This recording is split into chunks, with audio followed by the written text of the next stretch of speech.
Am I audible, sir? Yes, sir, you are audible, sir. Thank you. Yes, you are audible. Audible. Good morning to you all, sir. Good morning. Yeah, good morning, sir. Good morning, sir.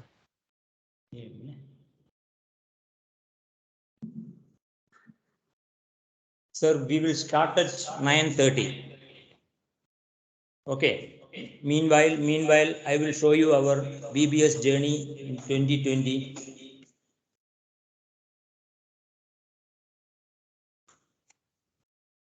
Yes, Nandakumar, good morning.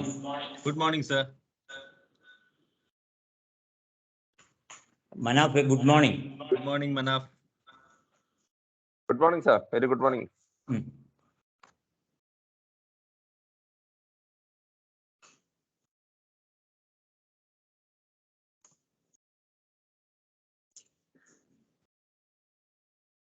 Sir, നമ്മുടെ brochure okay sorry sir.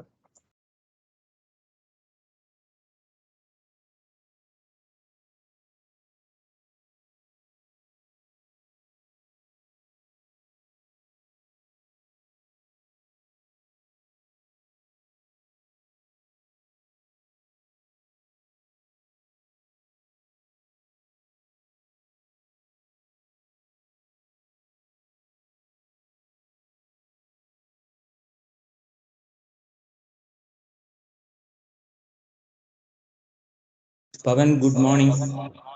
Hi, good morning. Good morning. Good morning, sir. Murthy sir. Very good morning. Very good morning. Sir, good morning. Good morning, sir. Actually, I was messaging you only. That link we can join through our laptop or the desktop. Yeah. No, not through mobile. Okay. Oh, okay. This Shankarji, I will call you later with respect to what and all I require. That I will call you later. No problem, sir. Okay. Sure. Right. Okay.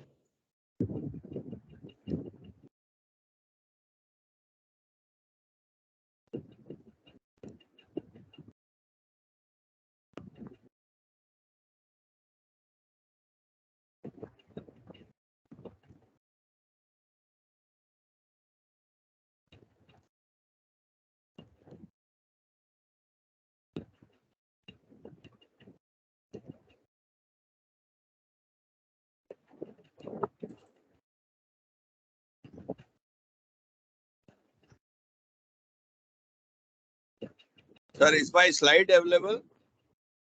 Visible?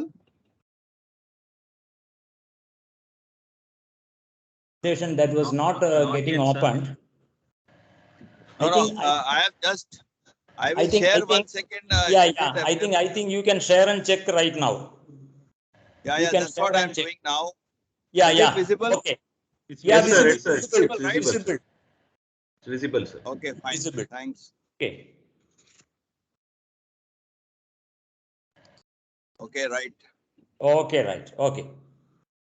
I think you can unshare it, sir. I have unshared. Okay. Right. Okay. Okay.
ഏതാ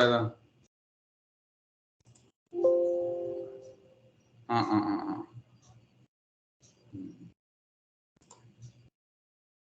ആ അതെ അതെ അതെ അത് ഞാനാ ഇട്ടിരിക്കുന്നത്.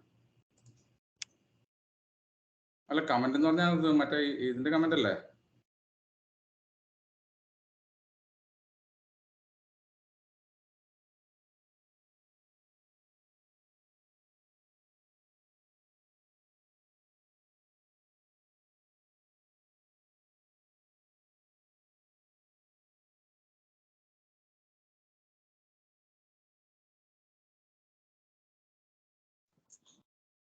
Yes, good morning. Good morning, Chaco. Morning, Ramesh. Morning. Yeah, yes.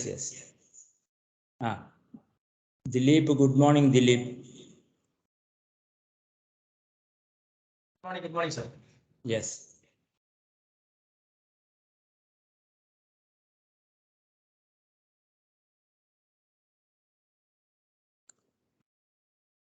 Sir ഇപ്പൊ കേൾക്കുന്നുണ്ടോ? കേൾക്കുന്നുണ്ട് ദിലീപ്. ഓക്കെ. കേൾക്കുന്നുണ്ട്. We can start at 9:30, Dilip. Okay sir. Okay, right, okay.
Yes, Martin, good morning, Martin. Good morning. Martin, good morning. Good morning. Yeah, Martin is from Thailand.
Yes, good morning, respected dignitaries and office bearers of National Safety Council Kerala chapter, office bearers of HSC Forum Kerala, committee members of National Safety Council Kerala chapter and HSC Forum Kerala, and my dear participants. In fact, you all will be knowing this is the third year of observation of behavior-based safety day. And today we have got to 3 gems to share their rich experience of success of BBS implementation. Let us start the program of the third behavior-based safety observation with a prayer.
There's no sound.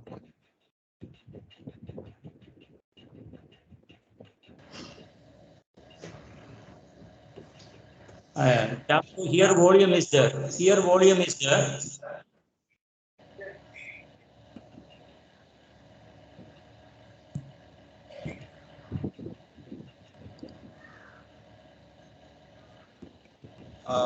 I think you have to share again and click on the computer sound.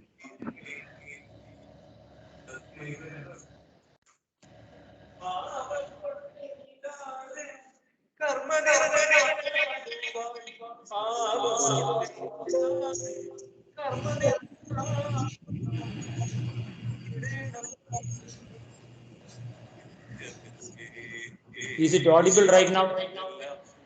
Yes, sir. Yes. Not very clear, but it's audible. Okay. No. Okay.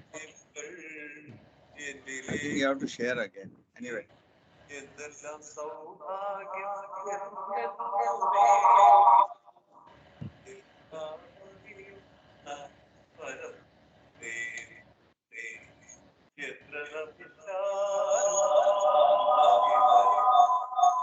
is some mix also.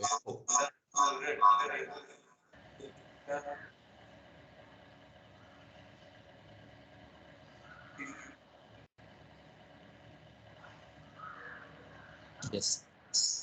Yes. Thanks for the prayer. I now invite Sri A. Abdul Manaf for the behavior-based safety pledge. This pledge was in fact developed by HSC Forum Kerala, the technical support of National Safety Council Kerala chapter. Sri Abdul Manaf, please administer the behavior-based safety pledge, please. Am I audible, sir? Yeah, audible. Proceed. Very good morning to one and all. Let us start behavior-based safety pledge. I solemnly affirm that I will do everything possible for the prevention of unsafe acts at work site by conducting behavior-based safety observations. I will give the feedback for any behavioral corrections for the prevention of accidents, occupational diseases, and protection of environment in the interest of self, co-workers, my family, my organization, and the nation at large. I will keep my eyes open to identify unsafe behaviors and will correct them. Thank you. Thank you, Manaf, for administering our behavior-based safety pledge. I request all participants to mute their mic other than those who are speaking. I now invite Sri Dilip R, General Manager Maintenance, Fertilizers and Chemicals, Travancore Udyoga Mandal Complex for the welcome address. Sri Dilip, please. Yes, sir. I'll start. Yeah. Good morning, everybody. We at National Safety Council Kerala chapter, along with the vibrant HSC Forum Kerala, is observing this behavior-based safety day in order to spread the message of safety, especially behavior-based safety. And we are observing this day for second consecutive year, if I'm correct. So we have organized this function with a wide, far-reaching audience, and I'm happy that so many participants are there. And the meeting hope will be useful to everybody. My duty is to welcome the participants. So first of all, the president of the function, Sri Jose M. Chaco, he is present. Jose M. Chaco is the Chief General Manager Operations of BPCL Kochi Refinery, which is the biggest industrial establishment in Kerala. Despite his schedule, he has agreed to be he is also the Vice President of Kerala chapter of the National Safety Council. So he has agreed to be the president and he has come for the function. On all of your behalf, I am extending a hearty welcome to Sri Joseph Chako. Then the Secretary of Kerala Safety Council, Sri Jeremesh, is also present, and the three distinguished speakers who are present here for presenting their experiences in implementing the behavior-based safety, which will help a long way in furthering the behavior-based safety programs in each of our organizations. Sri Pavan Kumar Rao, he is the head of HSE in Semborg Energy India Limited, Nellore, and Sri Guru Pratap Valetti, head corporate EMS of Vasudha Pharma Chemical Limited, Visakhapatnam. Dr. Shankar Murthy, Dean Academic, National Institute of Industrial Engineering, NIT Vihar Lake, Mumbai. On behalf of the HSE Forum Kerala and National Safety Council Kerala chapter, I extend a hearty welcome to all these three distinguished speakers and expect to benefit from their experiences in implementing these behavior-based safety programs in their respective organizations. And I also welcome each and every member of the HSE Forum Kerala. HSE Forum Kerala is actually a commendable group in which the mostly young participants are very, very vocal and very interactive in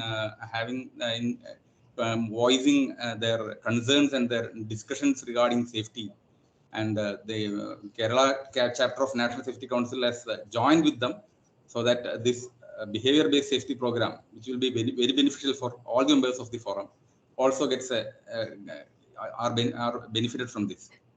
So I will extend my hearty welcome to all of the members of the Kerala chapter of National Safety Council and the members of the HSE Forum Kerala and other participants also. Thank you.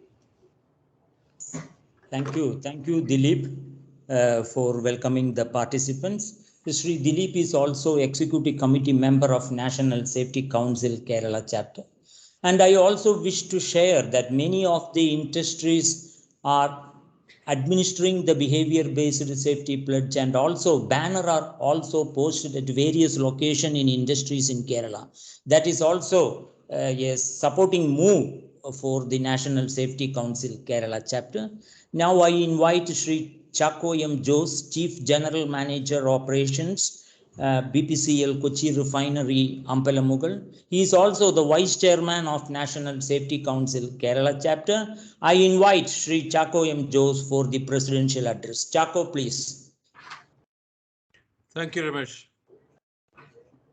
Respected dignitaries present, eminent speakers, office bearers of the HSE Forum, and the National Safety Council Kerala chapter, participants from various institutions, ladies and gentlemen.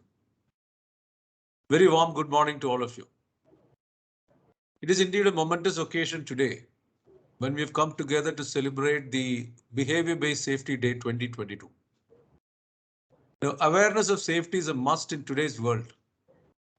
Whether one is at home, on the road, at the workplace, at the shop floor, or even on a vacation.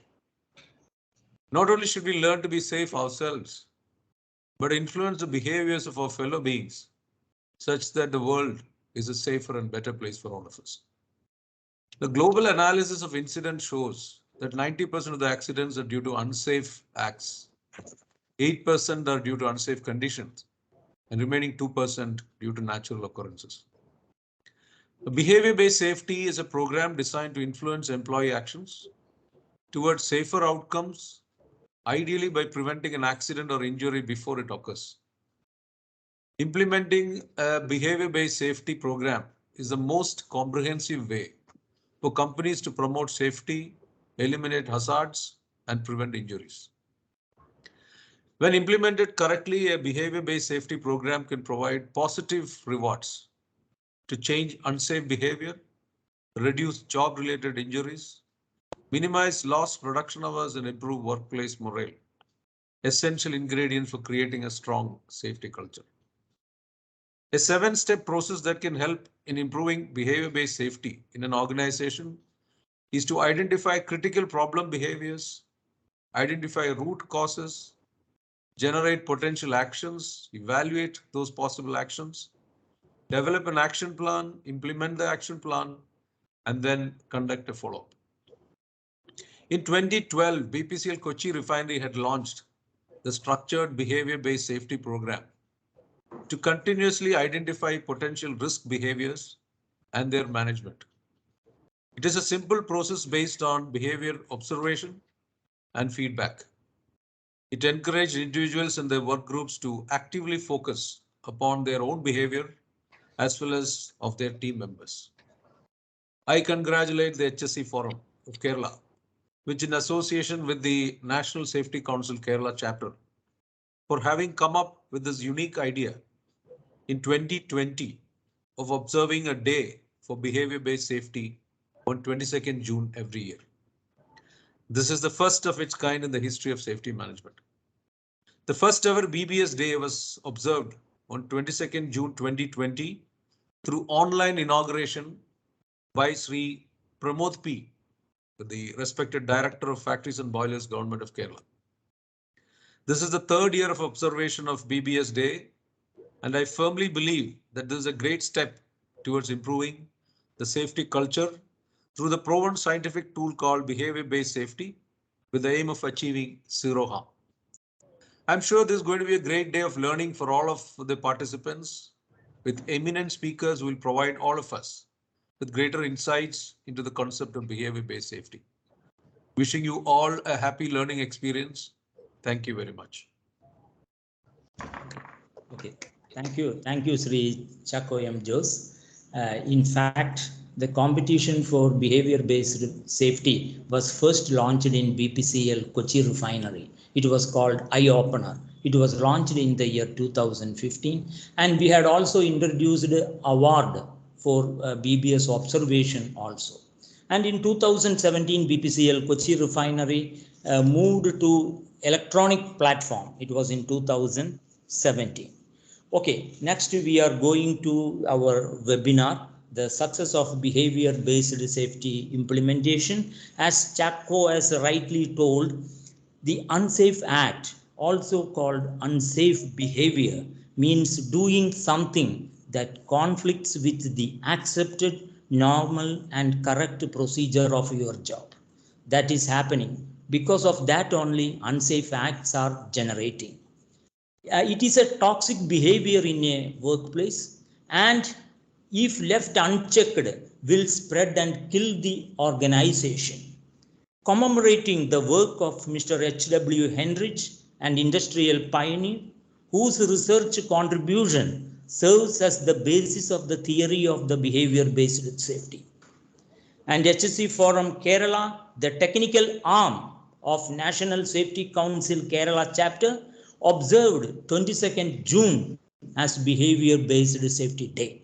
And the theme what we had in 2020 was, I can stop unsafe act. That was the theme of 2020. And in 2021, the theme, safety by choice, not by chance. And in 2022, safety touches everyone. This means BBS is applicable to all sectors. To communicate that only, we are having that particular theme.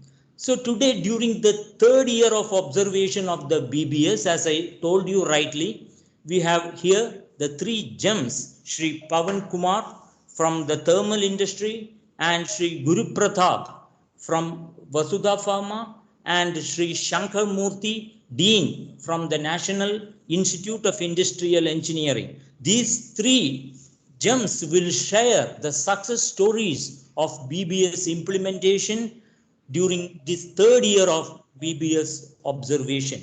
I now invite Sri Pavan Kumar, Head HSC, and from the Sempcorp Energy India Limited, Nellore, Andhra Pradesh. He is having 35 years of experience in thermal power plant operation and having two large supercritical thermal plants having a capacity of 660 megawatt each. 650 employees and 2000 associates. Associates means, Mr. Pavan Kumar, what I mean is contract workers. That is what you have mentioned it as associates. Okay, 2000 associates, and during shutdown, another 1000 associates also joined the stream. So started the BBS journey in 2018 and attained the safety index of 95% with the full support of management, employees and associates. This is what our participants want to know, how you have achieved this 95% safety index within the span of 4 years. And every year it is learned that every year you prepare action plan and implement the same.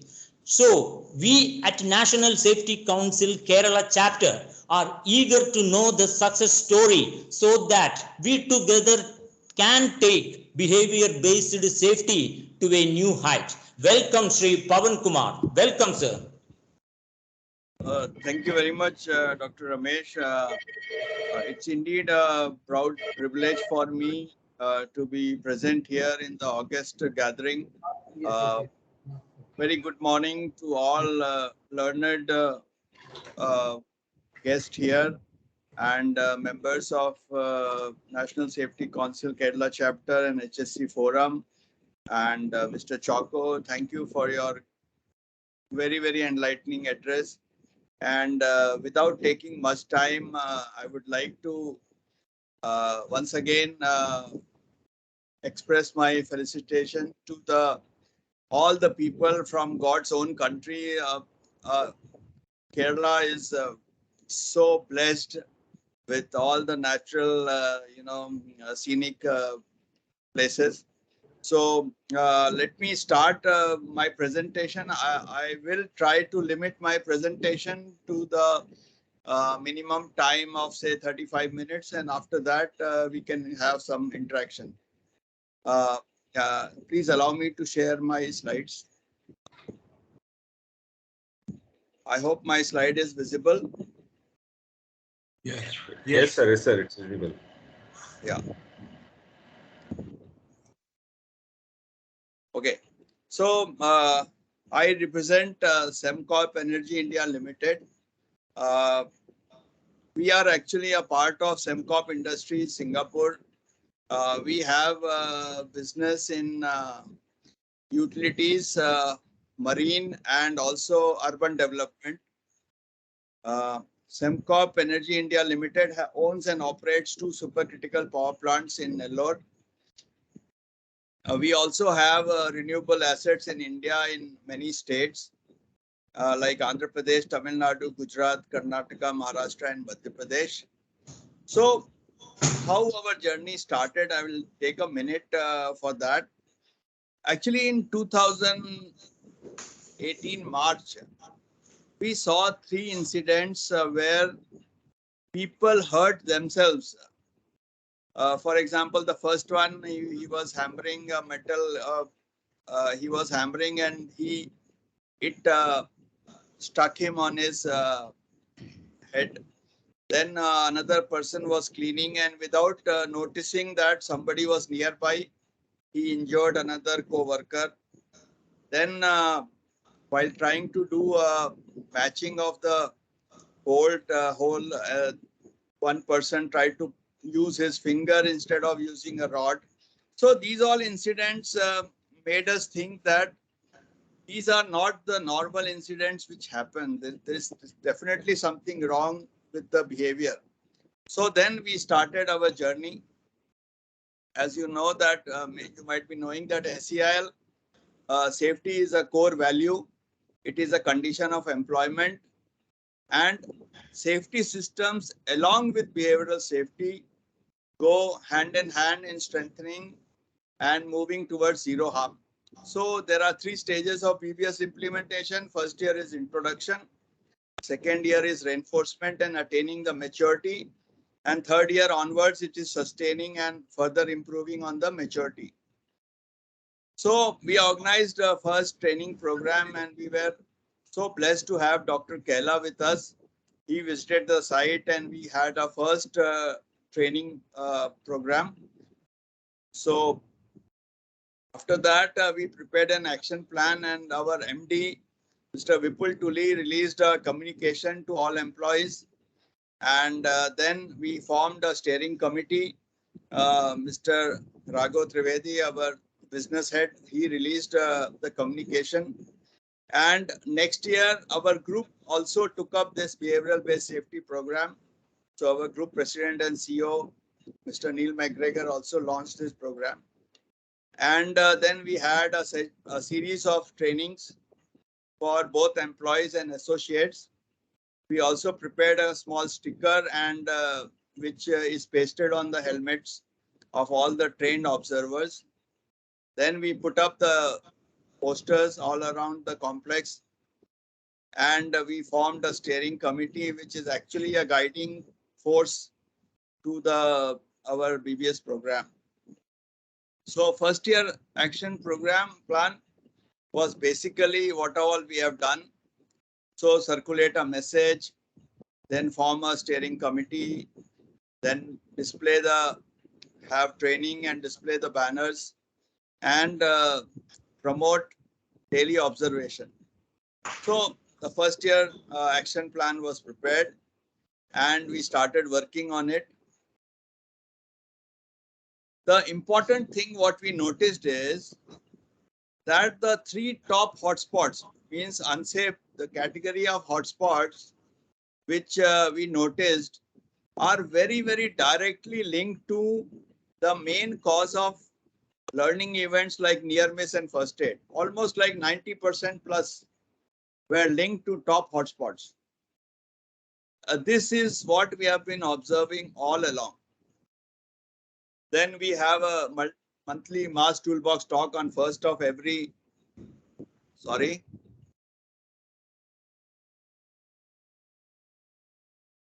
one second.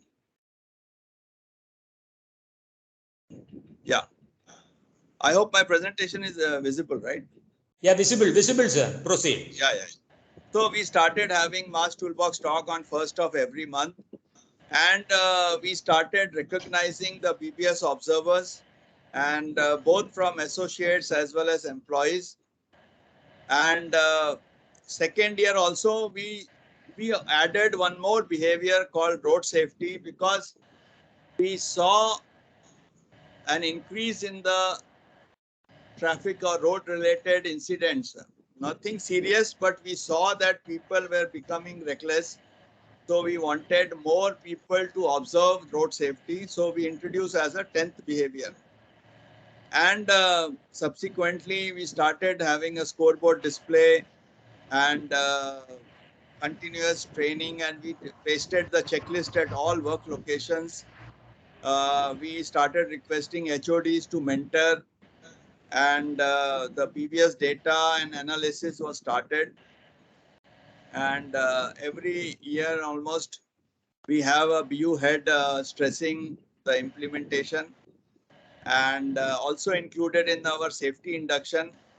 So like that, we continue to work on our second year action plan, and weekly departmental observer meeting. So we basically tried to strengthen our BBS program. The steering committee was continuously monitoring and guiding us. So our group HSC also started taking actions on our BBS program. So second year also, if you see, we started preparing action plan, quarterly action plan based on the hotspots.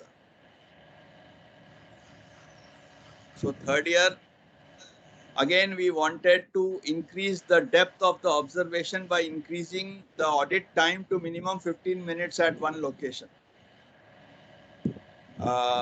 We also wanted to introduce BBS to the schools, community schools, but this was the time when COVID started, and so many things were held back. So the action plan on hotspots, quarterly action plans continued, and we introduced a 12th behavior called COVID appropriate behavior.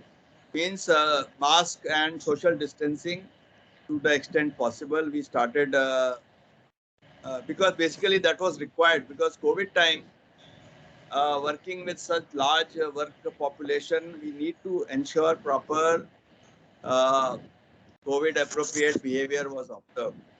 Then our group prepared this BBS matrix, which basically asked all the markets of SEMCOP to report on the safety index, the corrective action percentage, and the safety improvement programs. So this we started.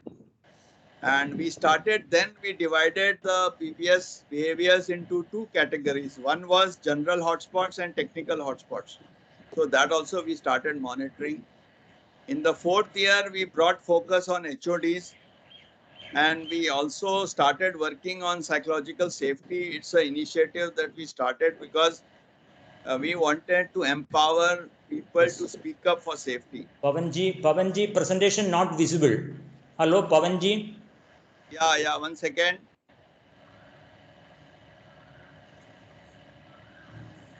I will relaunch that. Yeah. Is it visible now?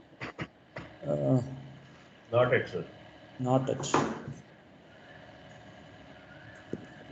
Not yet? Not yet. It's somewhat, it's not clear. Yeah. Getting That blurred. particular slide, some image is coming overlapping. Now?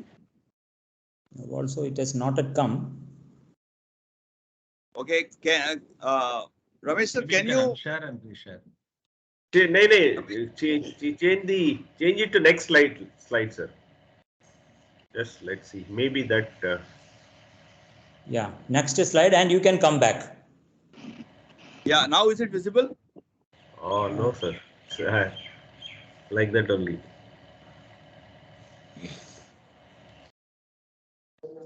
Okay, anyway, I think I will continue because to me it is visible. Okay, sir, proceed. Because I will anyway share, and we will share this to all the participants. Okay, sir.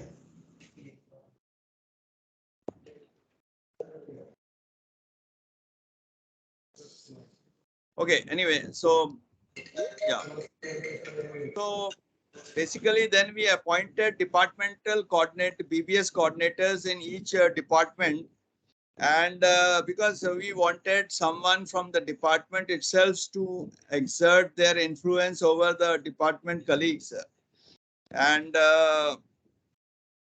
we also linked our BBS to our safety management system, because BBS alone cannot bring the kind of improvement we are looking. We have to also parallelly improve our management system as well. So then we took the BBS program to the families. We organized trainings at the township, and we started doing a weekly analysis. And in the month of August, when we celebrate the Raksha Bandhan, that was the time we thought we should connect to our associates. So we organized what we called Suraksha Bandhan, and we tied a string on the hands of each and every associate just to bring the connect between the employees and the associates. Then we also formed area specific committees, because as you know, in plant there are different work areas, work locations like boiler, turbine, balance of plant, coal handling plant, etc. So we formed an area specific committee of employees and associates and started working on the BBS data and how we can improve the behaviors. So coming now we are in the 5th year of BBS, and we have achieved a kind of maturity, and the progress has kind of stopped. Means now moving further up from 95 will be a challenge that we have which we have accepted, and we want to increase by another 2%. So for that, refresher training, continuous mentoring of departmental BBS coordinators, working with the HODs, introducing new award scheme, and also new behavior also, because is presence of adequate administrative barriers and also presence of safe work environment. These are the two behaviors we feel will further strengthen. So basically, I will like to share with the August gathering here that from 2018, in 2018 we had 29 first aid cases and our index was 76. Safety index was 76. In 2021, it was 93, and number of first aid cases reduced from 29 to 1, just 1. Meaning, as you improve in your safety index, your first aid cases must come down, and it will come down. Okay. So, the important salient feature of BBS journey was continuous and constant monitoring and guidance by Dr. Kerala. And because this is a program which is already been tested and tried, so we did not reinvent the wheel. Okay. And the management support and the support of employees and associates is very much required. And we have bagged a continuous award for best implementation from 2019 to the current year, 4 awards in a row. I think this is all been possible because of the hard work of employees and associates. We play a very small role in it. So the another thing that we want is that we should also have some kind of benchmarking with the industries who are doing good, because only when you benchmark with the best industries and learn from each other, then only we can improve. So that is what I wanted to share, and I think that's all from me. And now we can, if you have any questions, I will be very happy to answer.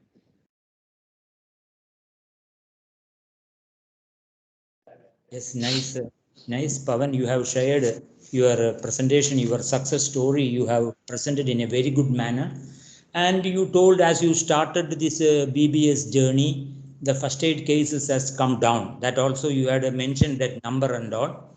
So I would like to know that near miss also might have come down. As you progress with the behavior-based safety, the near miss count has also come down. That is what I feel.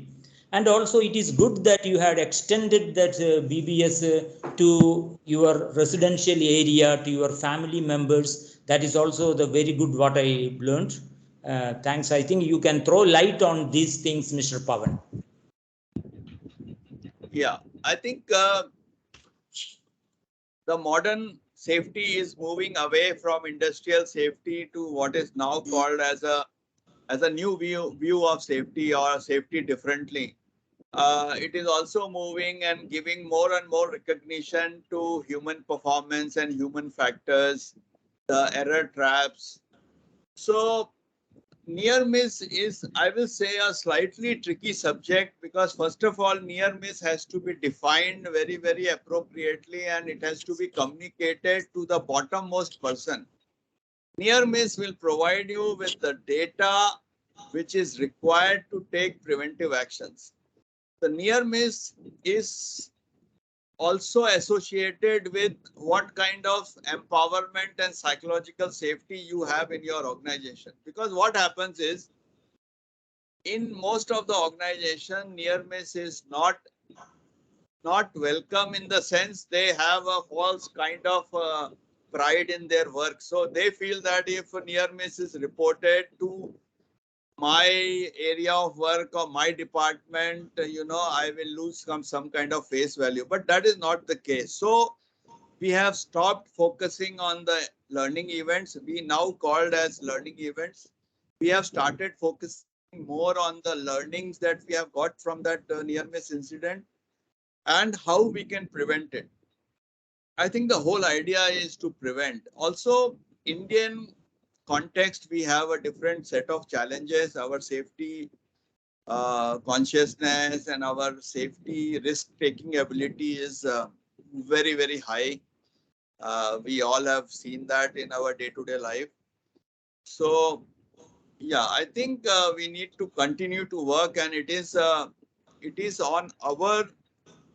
responsibility actually to create the kind of awareness where we are conscious of the safety factors at all times. As Mr. Chako was saying, even on vacation, we have seen a spate of deaths happening due to while they are taking selfie, because people really get lost.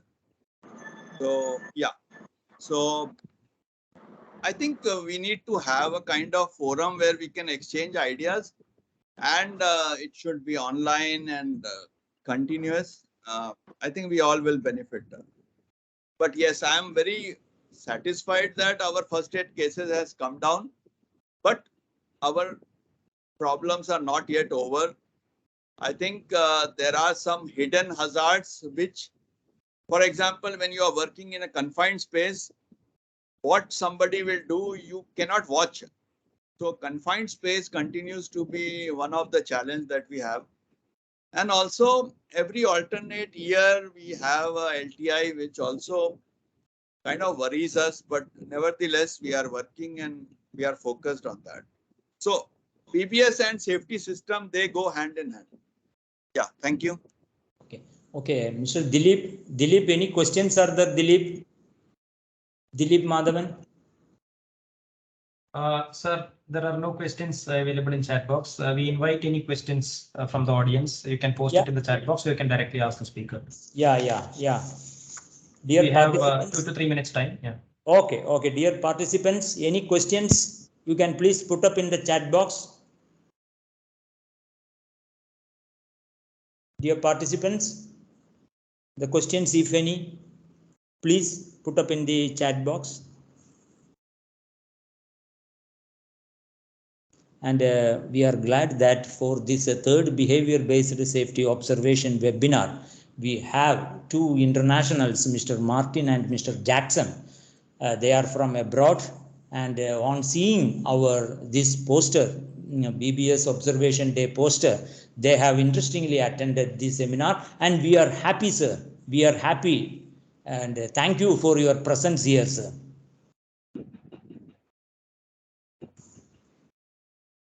Dilip, any questions, or else we can move to the next presentation? So the speaker has shared his. So there's one question from Mr. Nair Nandakumar. I wish Mr. Nandakumar, can you ask the question directly? Yeah, I was quite impressed with the results of the BBS that Mr. Pawan Kumar shared. Congrats on improving the safety index from 76 in 2018 to 93 in current year. I was just wanting to know whether you had set some target index to be achieved when you set off with the BBS target, as you are mentioning that there has to be benchmark. Similarly, did you set an internal benchmark that we should attain some safety index target? Was what of interest to me. Yeah, thank you. So what will happen is when you start, typically in India, it is you will start with around 70. And the growth in the initial year will be high. After that, it will taper and become very, very small. And then you will start doubting on your program.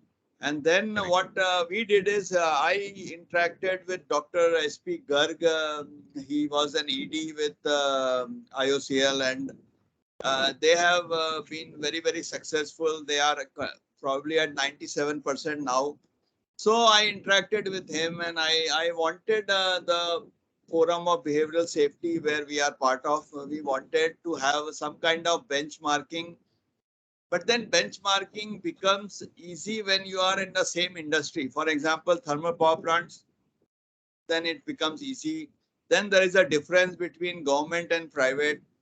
But nevertheless, what is interesting is You can set target, but the achievements will be having the same trend. Initially, you will increase by maybe 5%. After that, you will maybe increase by 4 or 3%. And then finally, around 95 onwards, it is a big challenge, actually. Big challenge. Yeah, I hope I have answered. Thank you. Yeah, absolutely. Thank you very much. Quite clear. I think that journey started with an incident. I think in 2018 they had 3 incidents.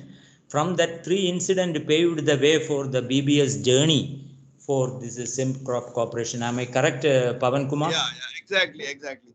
Those 3 incidents really baffled us as to how somebody can injure himself. Actually I was very much, that I was very upset as to how it can happen. Then because I had previously attended some programs on BBS, so then we found Dr. Kerala, and then rest is what you have seen. Yeah. Okay. Dilip Madhavan, any questions? There are a couple of questions more. Okay. One question from Mr. Shantakumar Unikrishna Menon. I don't know if this is directly related to the subject. Can you cite few examples for near miss cases where you could prevent a major accident or incident? Maybe in line with BBS, he may be asking. Can you cite few examples for near miss cases where you could prevent a major accident or an incident? Oh, well, there has been very few near misses, but the recent one, I will give you an example. We were lifting one prefabricated pipe to the boiler top. So that time, the lift was an inclined lift, which is very normal for us. However, we were doing that because using a boiler winch, winch machine, because the crane cannot come to that area. So there were 2 people holding the guide rope, and when the foreman instructed one of the rigger to loosen the guide rope, the other person who was also on cell phone, he also heard that, and then he also loosened. So due to that, the prefabricated L-shaped pipe got stuck in the structure, and then the bolts got sheared and it fell down in a barricaded area. So basically, you have to analyze the near miss, and you have to take precautionary action, preventive actions. For example, during the lift, the winch machine operator should be always in sight of the lift, whereas in this case it was not. Then the walkie-talkie should be used, because cell phone, they have an inherent drawback that it means the communication is always suspect. So like that, we analyze and we take actions on basically we avoid reoccurrence. However, in cases of distracted driving, it is very difficult to achieve the result, because due to cell phone related issues, many distractions are happening. So I think in many industries, cell phone is banned, and I think it may not be the correct cause for the incident, but yes, distraction can be due to anything, or an illness also, like maybe a heart attack or something. So that's what it is. Yeah, thank you, sir. I think we'll take one more question before we go to the next session. So because of the time concern. So whether there is any reduction in observation after the 3rd year? The question is raised by Mr. Binoj Nair. Whether there is any reduction in observations after the 3rd year? No. In fact, year on year, we have increased on observations, because we have tried to involve all the departments. Now we are also inviting the support departments like finance, HR, admin also to contribute to the BBS, maybe related to the office or related to the nearby offices. Yeah. So it has increased, and we are the highest We are the highest in observations in all the markets of SEMCOR. because our numbers are high. I think 2,600 plus. Yeah. Yeah, thank you, sir, for answering that. And over to Ramesh, sir. I think the questions can be parked by the other members, if any, and you can, if time permits, you can raise the questions at the end of the session, please. Okay. Yeah. Thanks, Dilip Madhavan. Dilip Madhavan is the manager, fire. He is working his Petronet LNG. And thanks for coordinating with that question answer session. I also thank Mr. Pavan Kumar Rao, and we are glad to associate with SEMCROP Thermal Energy Corporation. National Safety Council Kerala chapter is also very happy to associate with any forum. We have to take our state to a new height, because we are in the starting state. Many industries are there. Still we are giving training to many industries, and we have to take to a newer height. So we need your support, and we expect your support, as well as we want to associate with you also. Thank you, Pavan Kumar ji. Thank you for being with us today. Yeah, so I have shared my email and phone cell number. So I'll be very happy to help in any way possible, because when India becomes a country of zero harm, I think that's the moment where we will be very happy. Thank you. Yes, sir. Thank you, sir. We are also having the same observation, sir. Thanks a lot. Thanks a lot, sir. Sir, next speaker is Sri Guru Pratap Volati. That is, I used to say the next gem, second gem, who is speaking the success story of behavior safety. And he is the head corporate EHS. He is from Vasudha Pharma Chemical Limited, Visakhapatnam, Andhra Pradesh. And he has got, basically he is having 33 years of experience, and BSc chemistry is the basic qualification, and he had diploma in chemical process and advanced diploma in industrial safety. And Vasudha Pharma is a pharmaceutical manufacturing pharmaceutical ingredients, pharma intermediates catering domestic and global market. So you will be understanding for catering the domestic and also global market means you can understand the capacity of manpower. They will be having that also. They will be having another unit also, I think, within that state. So I invite Sri Guru Pratap to share his rich experience and guide us to reach that height. Thank you, sir. Come on. Very good morning to all. May I audible? Yeah, audible, sir. Yeah. Proceed, sir. Presentation is also visible. Thank you, sir. Namaste to everybody. This is the journey of Vasudha Pharma. Since 1994, our investor and beloved Mr. M.V. Ramaraju, he is now chairman and managing director. Under his able leadership, the Vasudha Pharma Chem, it is a pharmaceutical company in both the states, in Telugu states, that is Andhra and Telangana. We have 5 units, then one R&D center. Now the present growth of the company is 11.17 billion. So as Mr. Pavan Kumar said, we have also started a journey with Dr. Kaila.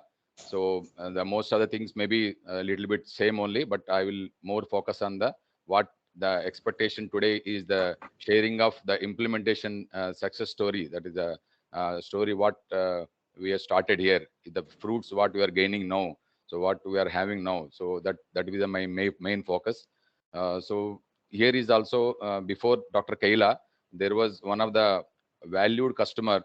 He is one of the most reputed international MNC companies, Johnson & Johnson, with us since last 10 years. And they are very much interested to build up the customers also. So there we started safety culture program, and it is designed by Johnson & Johnson. So initially it was a safety survey with a checklist with all the team members present in the unit, and then with the results we have given we have drawn a roadmap. Then in that roadmap, one of the part is BBS. So that implementation is started by the help of eminent retired Professor Dr. Arbansalal Kaila. So same, this is the our implementation ladder. So from what I mentioned is ours is almost a 5,000 manpower total group strength, and this we have started in one of the unit where there is some little bit not non-reportable actions. Actually, it's a very minimum only, but it should not also happen as a safety culture. So there we have started this journey. So I want to mention this is almost a 600 plus strength small site, and it is one of the 5 sites of Vasudha Pharma, and this is our ladder. So now we move into this stage. That is this implementing and achieving the culture stage, then sustainability, then spreading to all the units. So this is a brief about this one's culture, safety culture report, results implementation. Then there is a concept called life-saving rules. I will just little bit explain with one or 2 minutes only to understand everybody. Then there is in part of this one is a BBS training and implementation of BBS. Then severity, injury, fatality is the next step. Then the safety culture, sustainability will be the last one. So these are the actions, as Mr. Pawan said. These are the same things. Steering committee formed, then all level ones, that is HODs as a steering committee members. Then every weekly meetings will be there. Monthly meetings, review meetings will be there continuously. Then we formed a team. Everybody is responsible for to submit, give the checklist with observations. Then these forms we all the team has taken some suggestions and chalked one program how to prevent a major accident is the one of the task. Though in that so there is a called life-saving rules. I will explain that one. Then every monthly we will appraise this one to the management through MRMs and BRMs.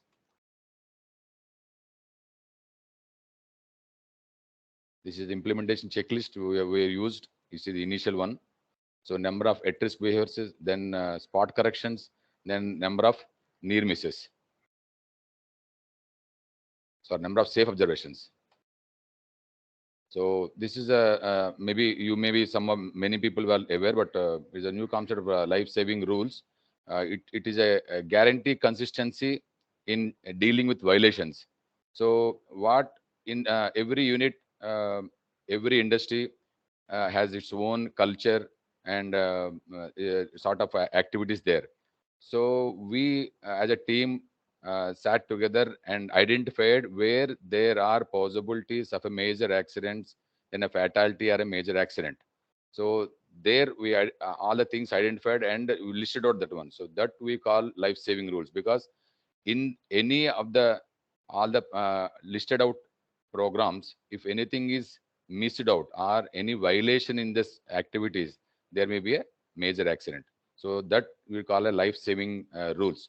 So these rules are formed and informed to everybody. This is the life-saving rules. So it is a giving training to everybody, and then these posters are displayed. Then a commitment has taken from the everybody, each of the person working inside the unit, including helper. Then constantly observing that one, because this should be the hazards, that major risks in the unit should know to everybody who was working from the helper to housekeeping to the GM of the unit. So there we focus main thing so that accidents will be prevented. And here is main thing is once the leader of this one will be the safety person, but it becomes a team. He himself gives training and brings the leader there. Then each and every department head is responsible to take over this message and awareness to his staff. So we see anything is support there, then we'll also support. But the HOD of the individual department is responsible to pass on this message, whatever taken the steering committee, whatever discussed in this review meetings are there. He has a responsible part. So yeah, that is the result where we are seeing that he is more responsible towards his department, and the department is more responsible to hear the management, is the HOD of the department. So instead of safety person, the department HOD is carrying out that responsibility and bringing the culture there. So since beginning, it is developing stage, then performing stage, then high performing, then excelling. So we are now almost achieving the culture there. Then we have to sustain. Then this will has to be excel to other units of this one and other companies, and as well as societies also. We are just planning that one. We are in planning stage. So evolve our safety culture. Who safety starts with me? What everyone goes home to once they love, how transparency, how proactive line insights, safety all day, every day. So this is the just a background of BBS implementation. As I said, is a part of safety culture program conducting by one of our valued customer. So these are our happy to share these achievements there. So here you can see all the departments, including HR and production, then every department. So every department, of course, very small departments is clubbed to the other department because only 1-2 persons will be also there. So every department, these results are just almost a year, just a year after Mr. Kaila started this one. So this is the performance. These are the achievements. So as I said, it is there are no reportable actions till now, and our goal is also same thing, including there should not be any small injury or first aid case also. So you can see this blue color. This one is at risk, safe at risk behaviors. So a person in the month of July identifies more number of at risk behaviors. These behaviors with the use of checklist, as I said, every person has to spend minimum 5 to 10 minutes a day. So initially, you can see the trend that is initially almost at-risk behaviors and safe behaviors almost near the same. Then keep on going. It is reducing, so almost some few hundreds. Then safe behaviors means safety behaviors of every department is increased. So this is our one of the object. And the same time, this is how to measure. So measurement is one of the index. Another thing is what Mr. Pawan said is one other thing is near miss incidents also. So earlier also there are of course medium type of accidents, but by God grace and the teamwork, everything, all the cooperation, but there is no fatality and major accidents. Even though the small accidents also we have taken, it should not happen anything. So these are the trend graphs available. But so incident, near miss, and appreciations. So appreciations in the sense the person who identifies at-risk behaviors, it is likely to have a impact, a consequence that may lead to some incident. So that person will be identified and given spot appreciation. So spot appreciations are increased and near miss also increased. Of course, our next target should be a near miss, very minimal near misses. I don't think with my experience there should be a zero near misses, but it's a minimal number of near misses. So these are the things. So with incidence rates falling, near misses reporting is increased because earlier what Mr. Pawan also said, as a safety professional also, there may be more and more misunderstandings, and this one is there because reporting a near miss again may backfire us. Something, any problem with me also. So there is something with different industries, different countries, different what you call scenarios. Near miss also these are. So now we have achieved the reporting of near miss at least, because these are the one of the major causes of next incidents. So by this you can say that incidents are reduced. These incidents also, even 2, 3, 1, 2 incidents also, just a minimal means just a first aid case, a small scratch injury or a small 5 kg spillage of powder. that may be recovered and reused also. But this is also should not happen. This is the thing, main thing. And appreciations, I said, even a very good near misses, high potential miss also will get appreciation, as well as a very good at risk behavior also, which may lead to an incident also have a appreciation. So we moved with a small gap of 1 year when a unit. We moved reacting to risk to controlling risk, now to predicting risk. So first, the achievements what is said is responding to injury, illness, incidents. Earlier, before 1 year, so whatever happened, then we go and investigation. It's a reactive mode.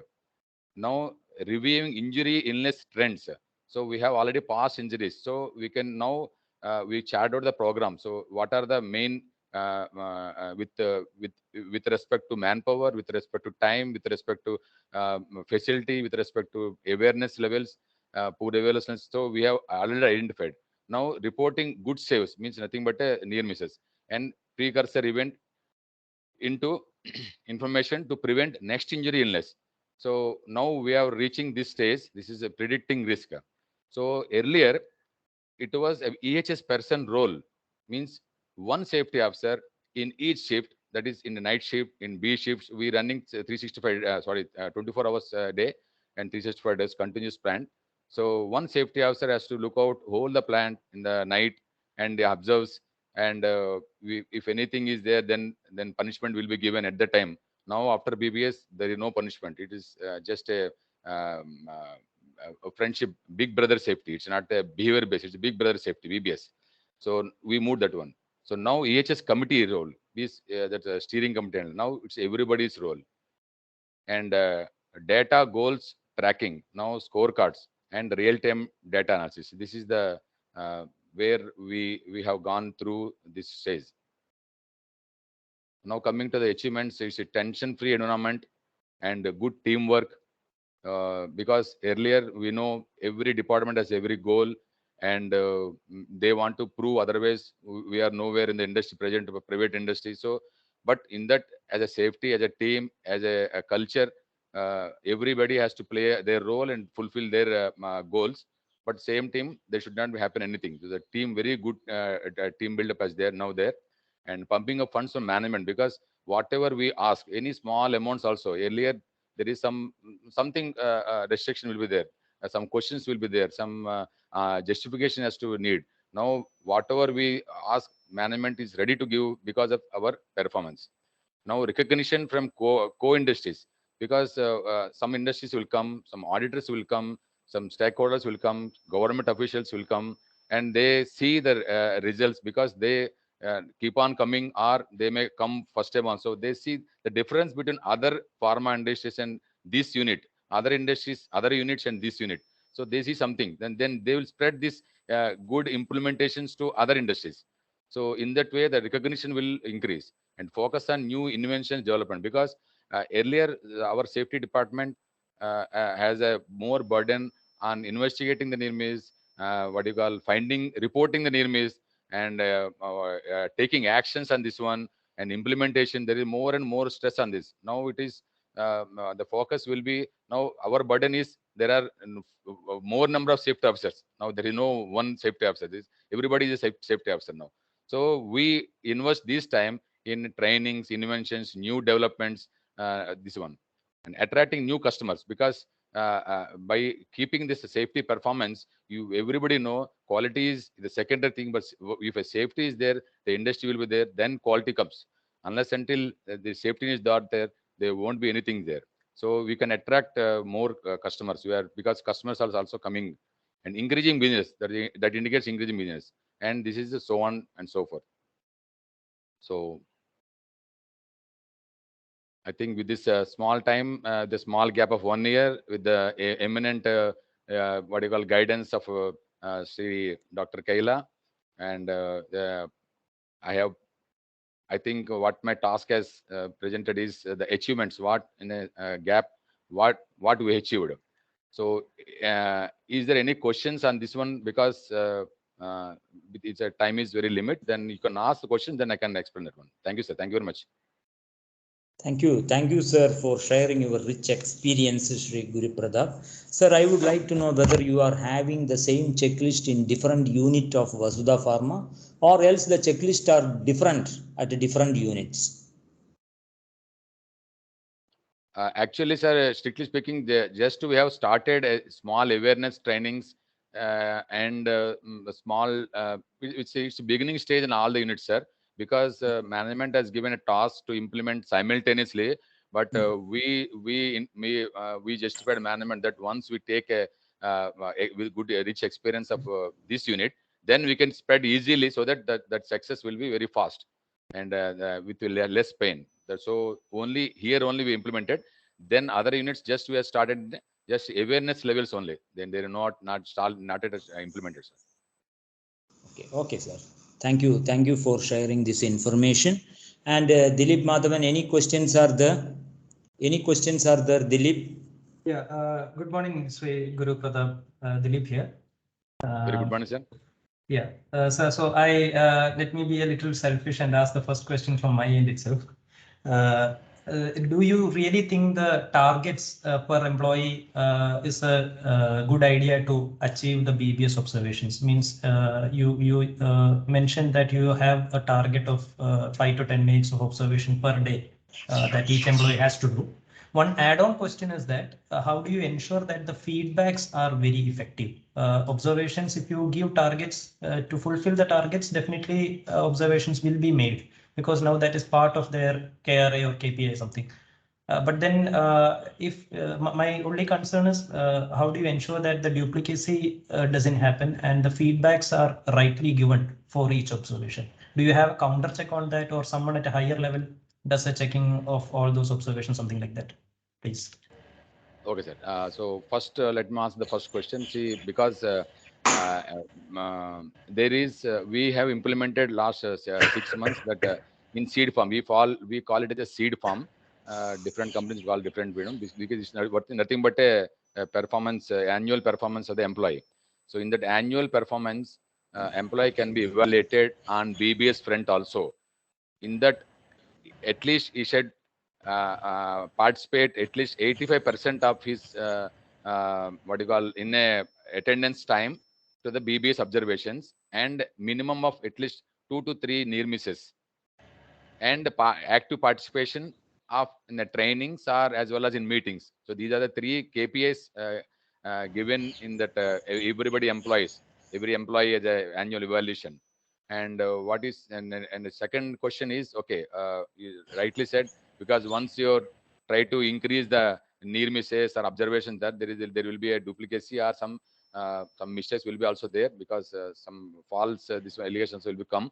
Okay, we also observed that one, but it is initial stage only, and there is we have planned intra-unit surprise audits, as well as some other management also thinking that once it is full-fledged and we give a certificate, that self-certificate that yes, we have achieved something, you can send something. So then management is thinking to send surprising with some other company experts to us to evaluate us also. This is the second one available.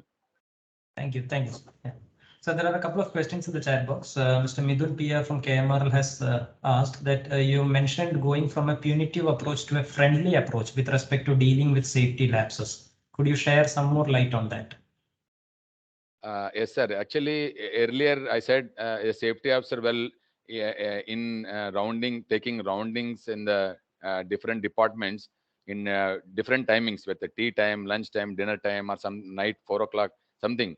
So people has to a little bit afraid, because any small gaps are there, any spillages are there, any incidents are there, anything violations are there, they'll immediately give a violation note, which will be taken as serious as per the violation. The consequence will be he has to face. So now after implementing this BBS, so Big Brother Safety, so everybody comes with a forefront. So they because it is correcting others also. Then safety officer also become a friend to them now, because they understood now that earlier the safety officer role is very big, and how one safety officer has control all the unit, or only 5 safety officers in total 600 staff. So now involving all the people, they taking the burden of the safety officer, and they become now as a safety officer now. So they understood that yes, this is for us. The safety officer is for us, with us. So he is stand with us, we supporting with us. So by taking this, they also recognize that one.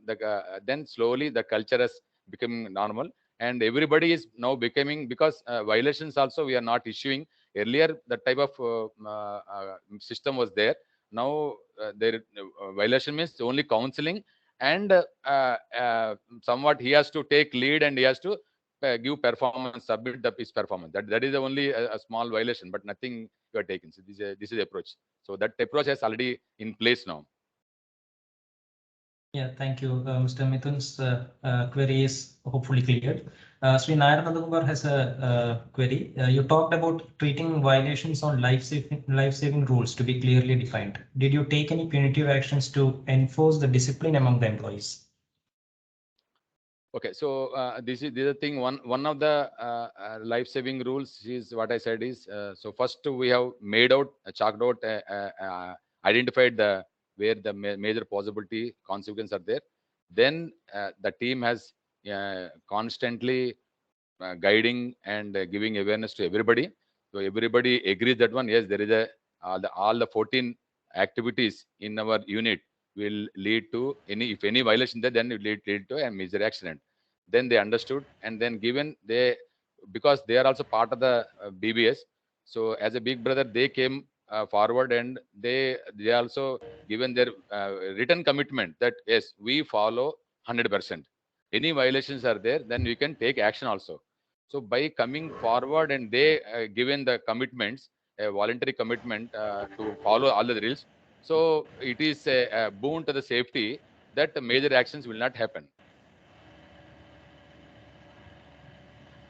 Sri Narayanandakumar, hope the query is answered, or do you have something to add on? Yeah, I had only one doubt, that in a large organization there would always be a black wolf. So whatever you engage the people, there would be one person who could still be the stray person who would violate. So when it comes to life-saving behavior, life-saving rules that are being evolved for the organization to ensure safety, how do you deal with such stray people who would still not fall in line? Do you take punitive action with the support of the entire employees, that they are to be disciplined, or is it just a carrot policy and no stick policy? Okay, still we didn't face that type of stray violators. So that maybe we didn't have any experience. Okay, little bit is there, but it's not so violent and nothing, because there is no union also. Once union is there, there may be something is there. So once we face that situation, then maybe that situation tells us the lesson to go forward. Maybe we'll check out that one. Right, thank you. Thank you. Over to Dr. Ramesh. No more questions posted in the chat box.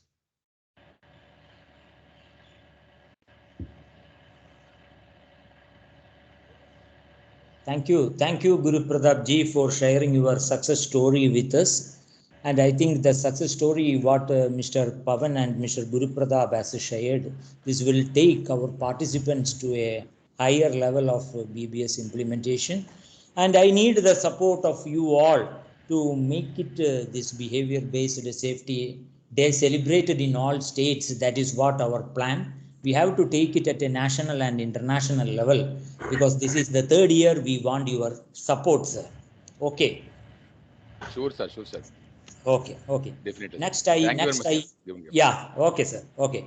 Next, I invite Dr. Shankar Murthy. He is the Dean from Academics from the National Institute of Industrial Engineering, Mumbai. He is basically BTech in Civil Engineering, and he is having ME in Environmental Engineering and PhD in Environmental Science. And he has worked in his major area of his research include industrial wastewater management, environmental management, process safety management. And he has got over 30 years of rich experience and presented over 50 papers in national or international conferences and journals. And he is the coordinator for the BBS training program. I appreciate the effort taken by Sri Shankar Murthy in carving the people with behavior-based safety, because they have conducted 2 such trainings. One such training they had in the last year, and one training program is currently going on. And I had the occasion on the opening day to speak to the participants. That was a very good experience, and we also thought that is a better to have for our people also, and we are looking into it. I now invite Sri Shankar Murthy to share his rich experience on behavior-based safety implementation. Welcome, Sri Shankar Murthy, sir. Yeah, thank you so much, sir. I'm very happy to be part of this August gathering. Like, we are celebrating the BBS Day today, 22nd June. I think so. The participants have heard the 2 eminent speakers from industry. I'll be slightly going away from this. I would like to give some introductory aspects of BBS and some basics of BBS. Then I have at least 1 or 2 stories to share with you, which it's not my own experience. I have borrowed it from my friends, because I'm a teacher. I'm a professor at a university. So let me begin with this. Well, I hope I'm visible and audible, sir. Can yes, sir. Proceed, sir. Yes, sir. Okay, thank you so much. So, like, basically what we do is, in industry, we have 3 M's: man, machine, and material. I think so. Probably those who attended my recent inaugural session of 3 months certification course on BBS, it may be repetition for them. I'm really very sorry. Both Mr. Ramesh and I think so Krishnan was also there. You'll have to pardon me, because for the benefit of others, I'll be repeating few things. Well, like as I said, 3 M's, we can make the material of some expected quality by good quality check. And then we can also keep up the machines in working condition by proper maintenance, and ensure that it is giving some good efficiency. But the only problem is the human being. When he interacts with the other 2, then the other 2, even though the other 2 are of good nature and good quality, giving good performance, but most of the what do you say, mistakes or violations are done by the human being. Okay, so this I'm trying to address, and I'll be just giving some basics of BBS, how it is implemented, and of course I'll just share 1 or 2 success stories, right? Like, giving some statistics, like over the world, there are more than 500 million accidents experienced, and then about 2.5 million diseases, like especially the occupational diseases, which they get because of their work environment, right? And if you are converting this into the money, or dollars or rupees, this is approximately equal to 4% of global gross production.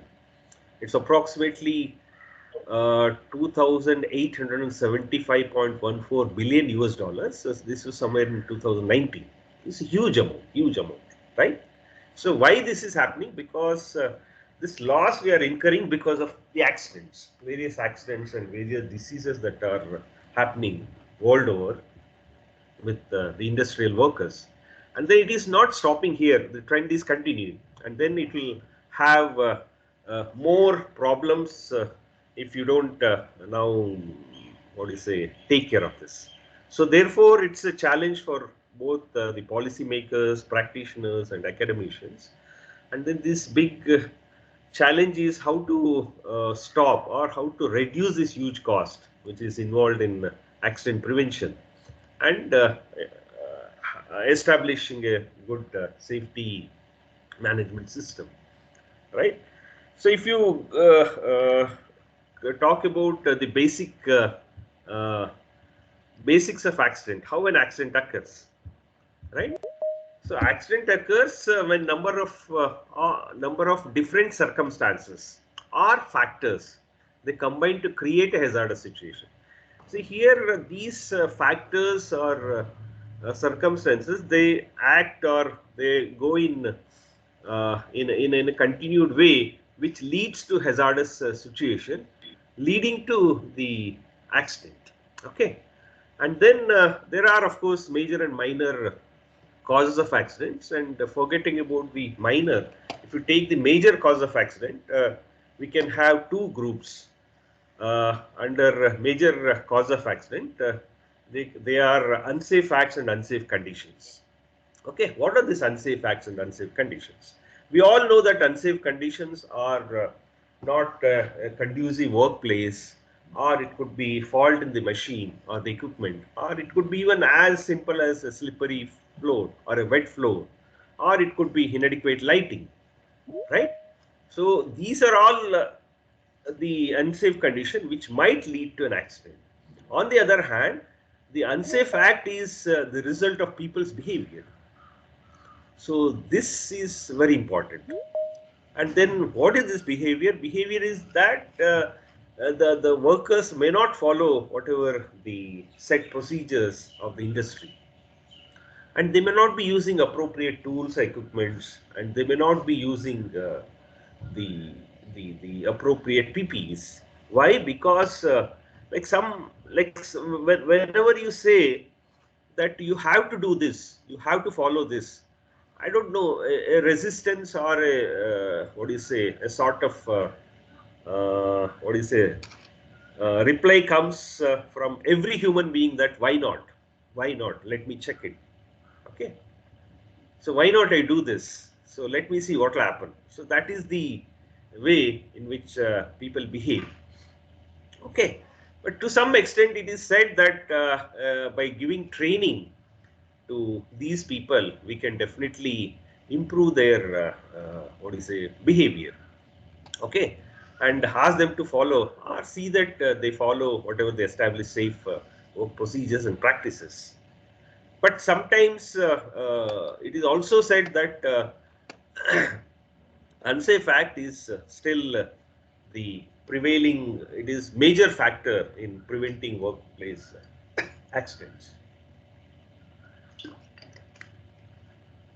And then it's very difficult to control this because it involves human factor. They occur as a result of people's behavior and attitudes. Okay. So can you change this people behavior and attitude? Yeah, like some people say that it can be done. So what is the way? It is sorry, by adopting behavioral approach to safety, which must be used in conjunction with the traditional safety. So both the speakers said that BBS is not a standalone safety system. Okay, this has to be used along with the traditional or the conventional safety systems what you have, right?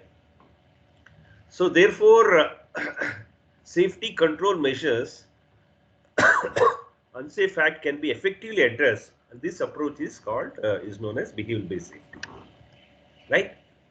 So these four figures, they are self-explanatory.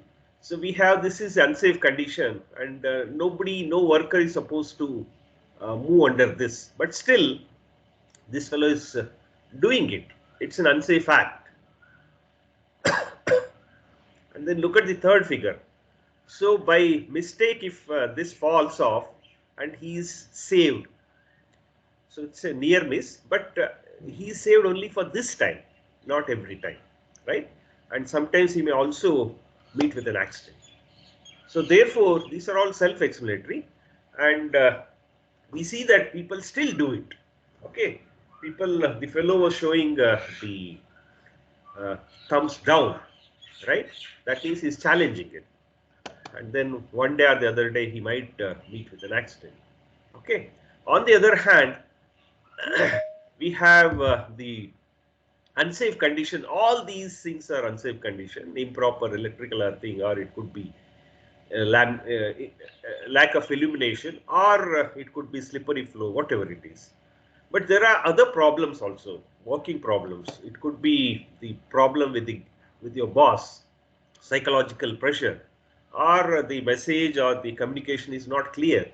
Okay, or it could be lack of training, or it could be work pressure, or it could be unsafe access or lack of working facilities or unsafe work equipment. All these things are the problems, okay, that we normally face in any workplace.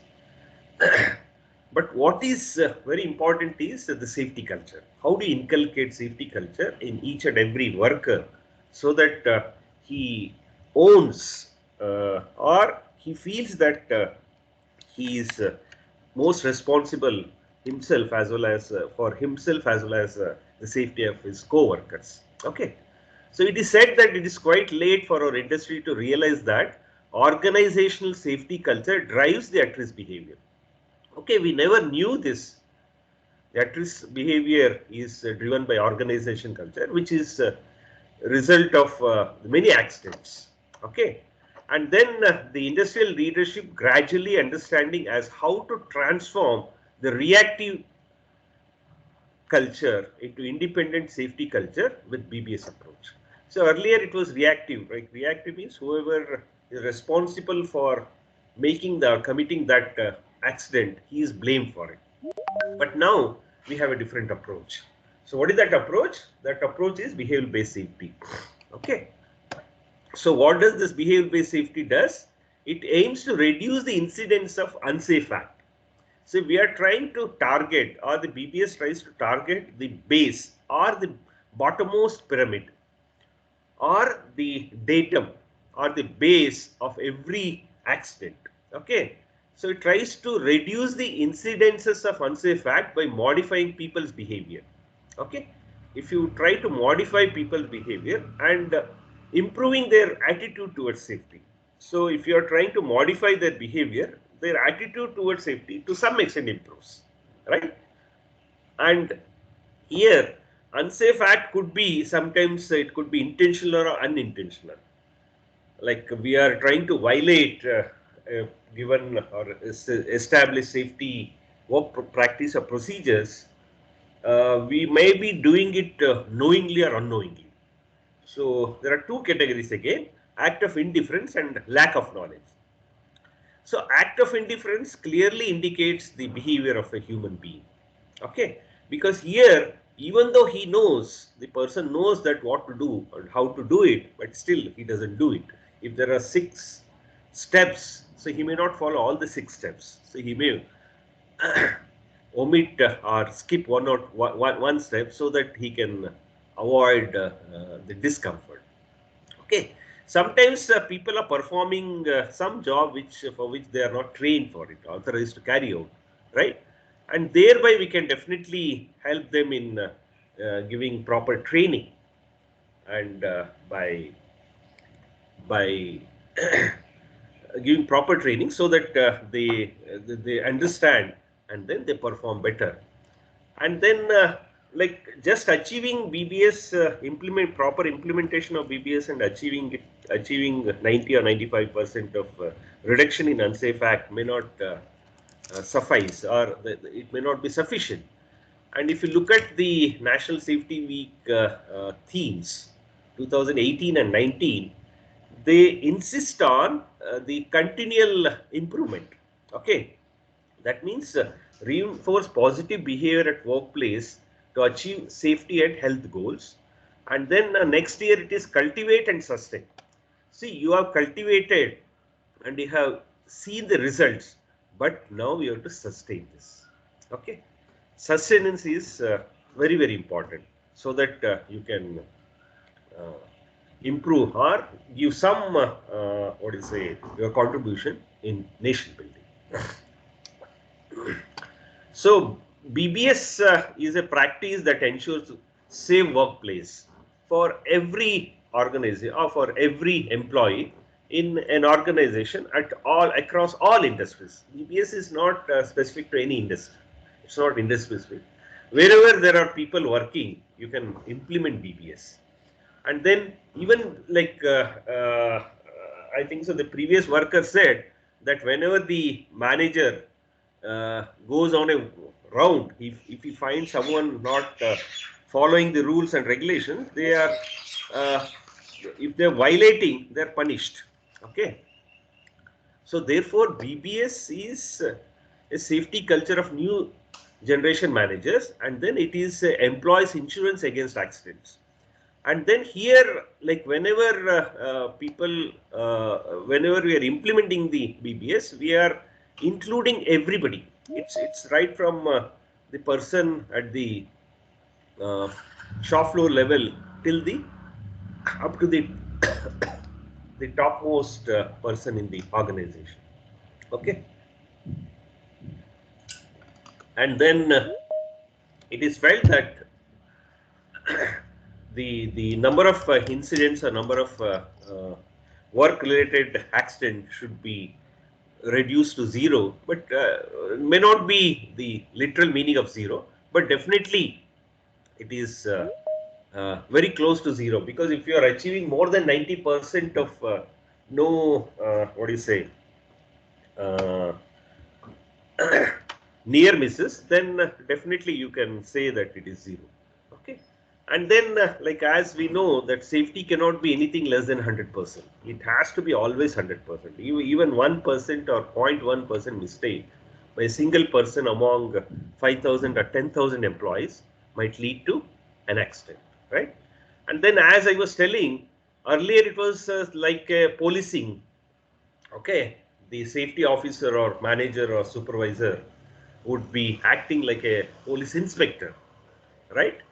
And whenever he is around, people would behave in a the best of their what do you say performance. Okay, following all the safety rules and regulations. But BBS training has improved the communication between the safety officer and other employees. So that communication, there's a lot of communication, and because of that, the differences between the safety officers and the workers have improved. And then the attitude of employees towards safety has definitely improved, right? So BBS is a scientific approach to positively reinforce a safe work environment by modulating unsafe behavioral practices. So we are trying to avoid or trying to improve the unsafe behaviors of all the workers, right? So if you look at literature that is published with respect to accident or BBS, almost 100% of the work-related accidents are caused because of unsafe human acts and behavior, or more than 90%. Okay, and then you can see that is reflected in you go to any organization, any workplace, about 25 to 30% they are not aware of the safe work practices. So that is or the safety awareness is lacking, right? And then that is clearly reflected because about 20 to 30% they are making all such mistakes, right? So therefore, unsafe behaviors are the core of almost all near misses, injuries and accidental deaths. So this is the core or base of all near misses, the accidental deaths and injuries. And if we control unsafe behavior at a workplace, we may not even have near misses. That means like you are targeting the base, okay, the core of the problem. So if we can rectify, correct it here, forget about accident, there will not be even unsafe, not even near misses. Okay. So this is a classical example of near miss. This is about, we all do what is known as safety drills. So the Navy also does safety drills, but here in Navy safety drills, it's slightly different. They would be firing some of the most lethal surface-to-surface missiles, the real missiles. So it so happened on that day, the Navy sent a message to the Air Traffic Control Mumbai not to allow any flights between 12:30 to 3:30. Okay, like Navy air traffic control, and that you please declare that as no fly zone. Okay, a particular strip of the air, strip of the sky. And this is called notum, notice to airmen. So they thought it is 12:30. Like the Navy was sure that it is 12:30 to 3:30 p.m. But whereas the ATC, that is air traffic control, took it as in terms of GMT. Okay, so 12:30 plus 5.5 hours. So it is 6 to 9. It was the no-fly zone was declared between 6 to 9, not between 12:30 to 3:30, where actual fire drill was going on. Okay, just imagine if some of those flights which are connecting Asia and Middle East and Europe, if one of these missiles would have hit those, then what would have happened to the country? The country's name would have really, what do you say? Like would have really faced a lot of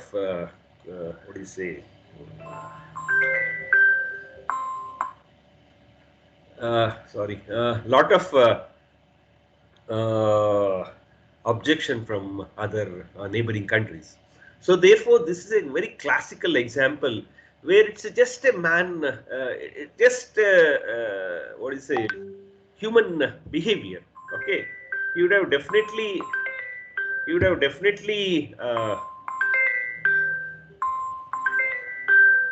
Shirish, I'm in a meeting. Sorry, I could not give that. I'll just.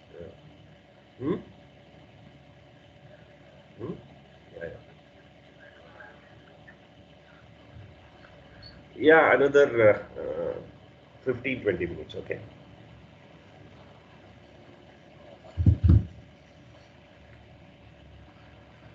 Sorry for that. So it was just one phone call confirming that whether the no-fly zone has been declared or not. If it is yes, then you please go ahead with it. But again, both the people kept quiet. Neither ATC nor the Navy thought of confirming whether the arrangements have been done, right?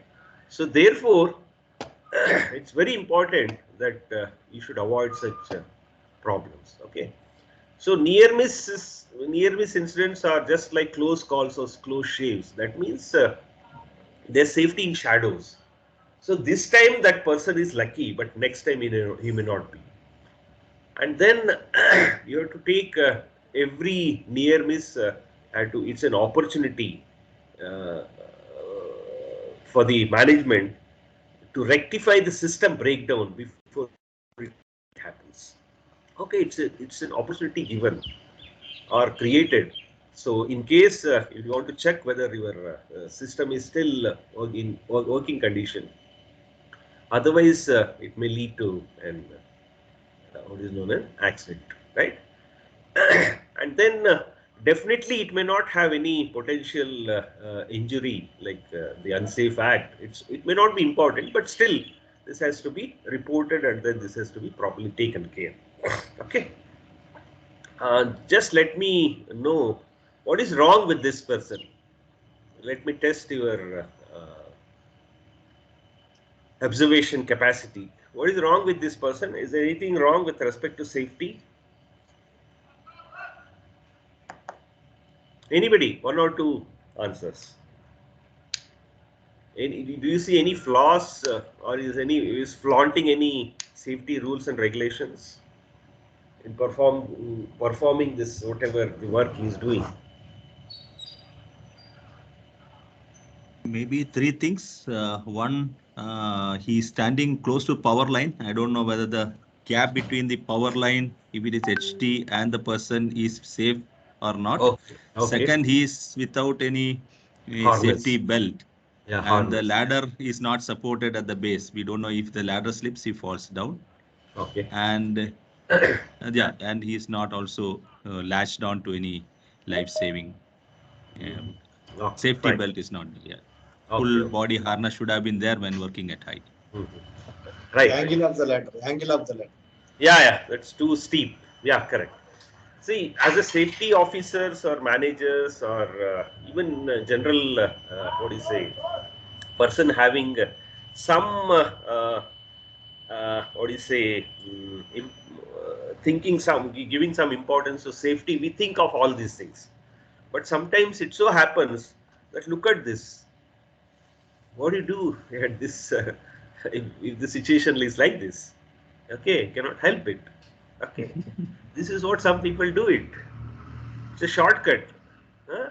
It's definitely not a good act. It's at risk, or it's totally it should be avoided. It should never be encouraged. Okay.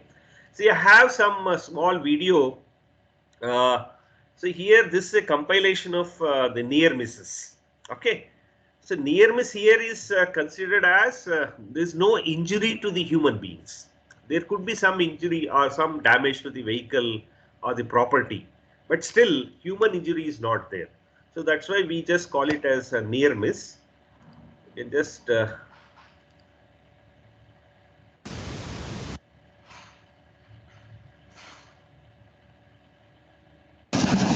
you hear the voice as well as the picture clearly?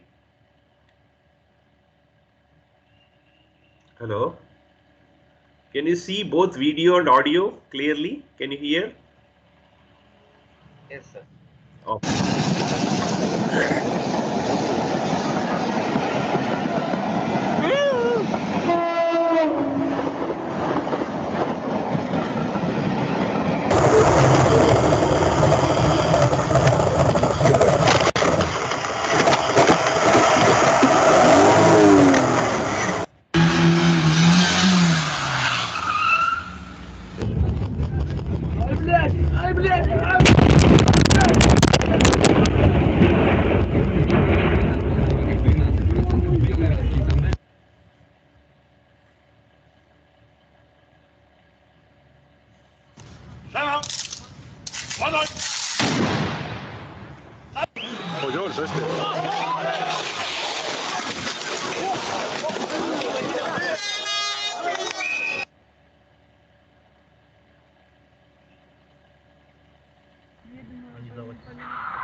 ओ भाई साहब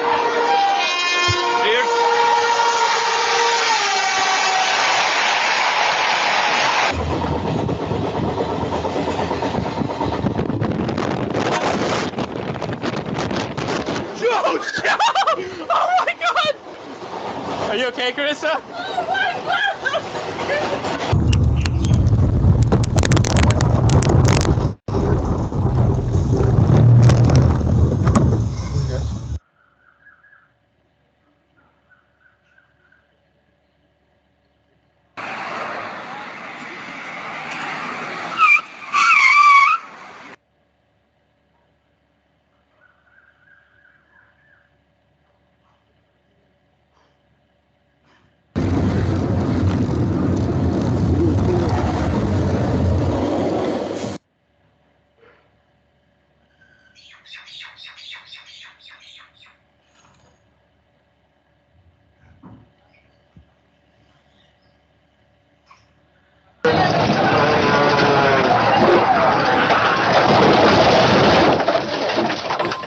O kurwa. Żyjemy. Ja pierdolę. O, ja. भेज दिया ना मैंने दोनों कल हाँ कल ही भेज दिया दोनों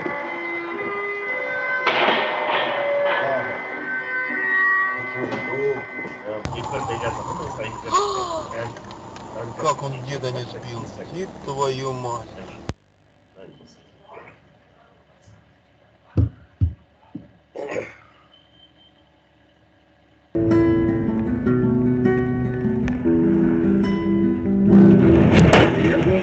Thank you.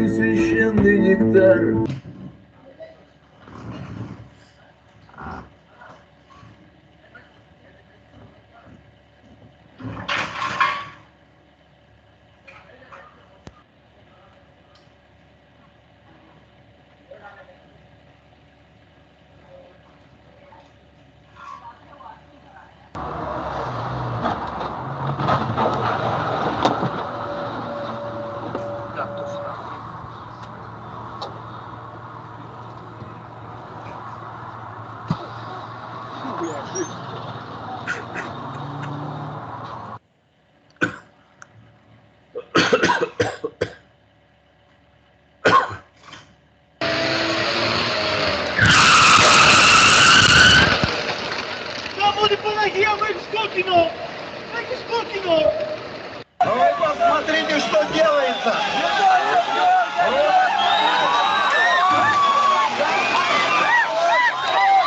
Смог удержаться! Вот это азарт! Ебанутые, блядь. So, what is the take home from these from this compilation of video?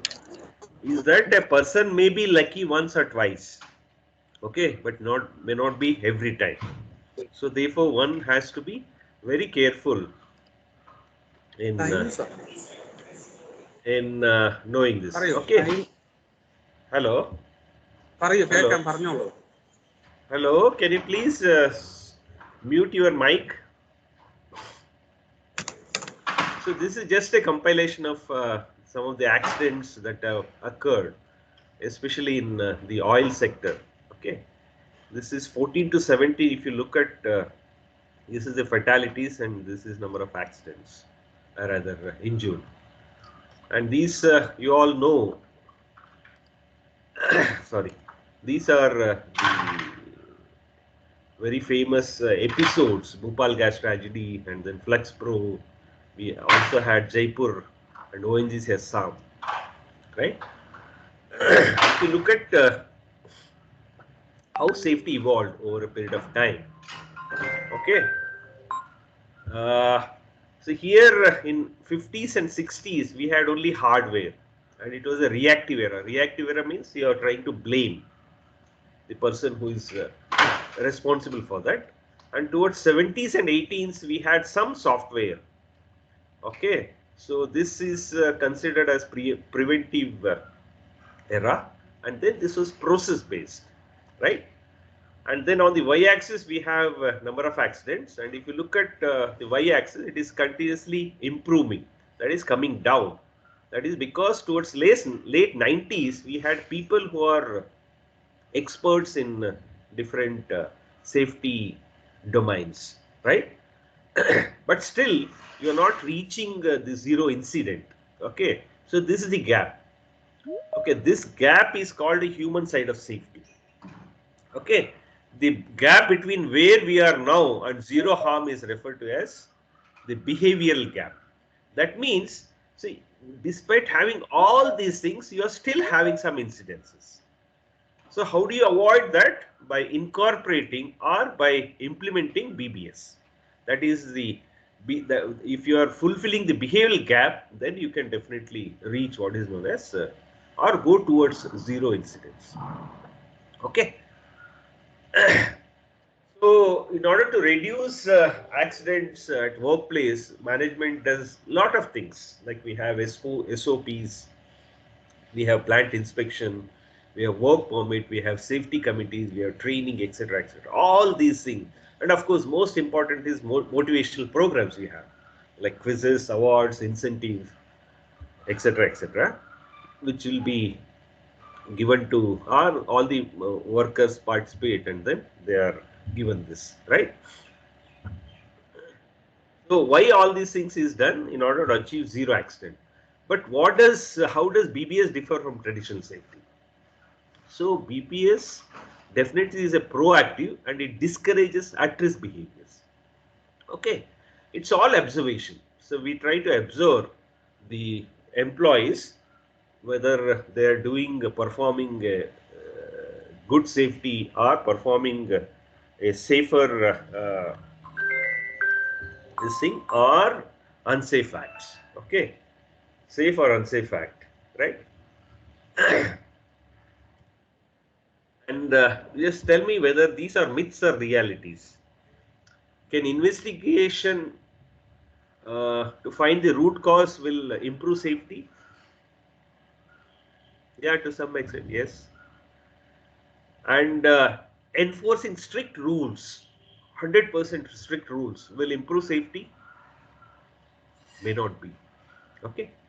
And does safety professionals, like you think you have a very good safety officer nothing will happen to me. He will take care of everything, right? So that is the attitude. Then that is also not correct. Okay, and to some extent, trainings and awards might improve the safety, right? So why safety programs don't work? Because people don't think that it's a money draining process, or you're spending money and there's no positive what do you say positive reward to the organization, or like you are only spending money. But that's not correct. Like safety is considered always as a priority, not as a value, right? So when priorities changes, then priorities might change depending upon the circumstances. So therefore, safety may also be taking backseat. Okay, and here it is not managed the same way as other verticals like production, quality, cost issues. And then if once you have the system in place, that's it. There's no improvement. Okay, like some people say that you have insured. What you are insured is only the tip of the iceberg, what you see. But there is several times more than the insured cost, which is below the this level, water level. So therefore, try to reduce risk. Definitely, it cuts cost and then have a good and healthy environment, right? In 1951 itself, Dr. Henrich, I think so, the other earlier speakers also, or in the beginning, Henrich's name was taken. So he claims that because he has worked on several issues and he has worked for more than 3 decades in industries preventing accidents. Okay, he says that more than 80 to 95% are because of unsafe acts or unsafe behavior. But unfortunately, we try to control the conditions, unsafe conditions. Okay, unsafe conditions, of course, they are also responsible for what is accident, but not as compared to the unsafe acts or behaviors. Okay, so what you see on the surface of the water is only whatever the traditional safety systems you have, that is the safety assessment process and procedure. But what you see down beneath is ethics, values, behavior, attitude, and then beliefs. These are not seen. Okay, and these should be, these again is not covered under traditional safety system. This can be only addressed by means of what is known as implementing BBS. Okay, so this is a dominoes theory proposed again by the Henrich dominoes theory. So he says that, like, as we know that accident is caused because of many factors. Okay, and you know that each domino, it is kept in such a way that one domino, if it fails, it falls on the other next domino. It falls on the next domino. So like that, the chain continues. Okay, until the last domino falls down. But here Henry says that just remove one domino.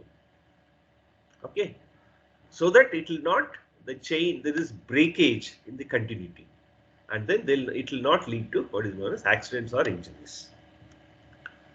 And then categories of unsafe act could be errors and violations, and it could be perpetual error, decision error, or skill based errors. And violation could be your routine or exceptional. Okay, so why do people do human error and violation? So what are these human errors and violation? Why they are doing it? Do you think that there is any what do you say, benefit out of this? These errors are sometimes unintentional. Okay, or it is because of unintentional action of the workers or any person. And sometimes it could be deliberate also, so deliberate actions also, right? So unintentional could be caused because of the person is not having sufficient knowledge to carry out that activity, or he may not be having skill to do that particular activity or that particular job. But on the other hand, there are some people who do it deliberately. So for them, definitely you need to take some disciplinary action. Okay. So what are these critical errors and the factors which are leading to or responsible for critical errors? These are all mind not on the task, eyes not on the task, losing balance, etc., etc. So why this happens? What are the factors? Because it could be rushing. You want to go home, and then before the end of the shift, you start packing, or the people start packing their things. Or it could be fatigue because you've been working, one has been working for more than 8 hours, or it could be anxiety or frustration. All these things may be responsible for the accident that you are about to witness. So all are because of human errors, right?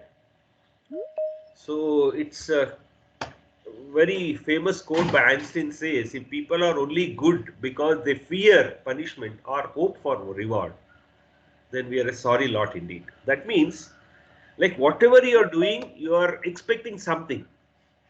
Suppose if you are violating, you are expecting some punishment, or if you are doing all good things, you are hoping for a reward.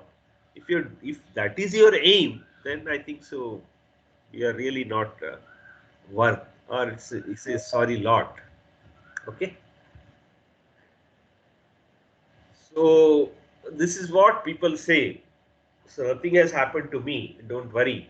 Okay, you can also do this, right? But you are unnecessarily taking risk. Why you want to take risk?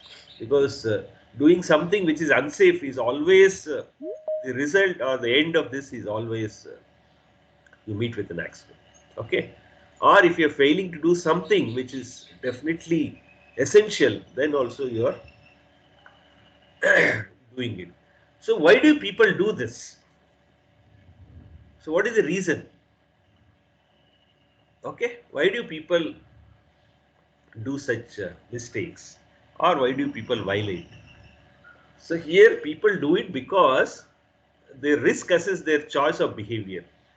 That means they risk assess their choice of behavior, whether you are following 100% rules or you are trying to avoid few steps. That means not following 100% rule. And they also see what is the probability. So probability is, will I get caught if for breaking the rule, or will I get hurt? Of course, if you get caught, then you will be punished. And if you are like violating something, if you are hurt, it is your personal loss. So set against all these things, people also think of what is the benefit. Okay. So definitely if you are doing some shortcut, you can save some time. You can avoid additional effort, but you can also avoid discomfort. Okay. So there are two things. One is follow 100% safety rules and regulations of that organization.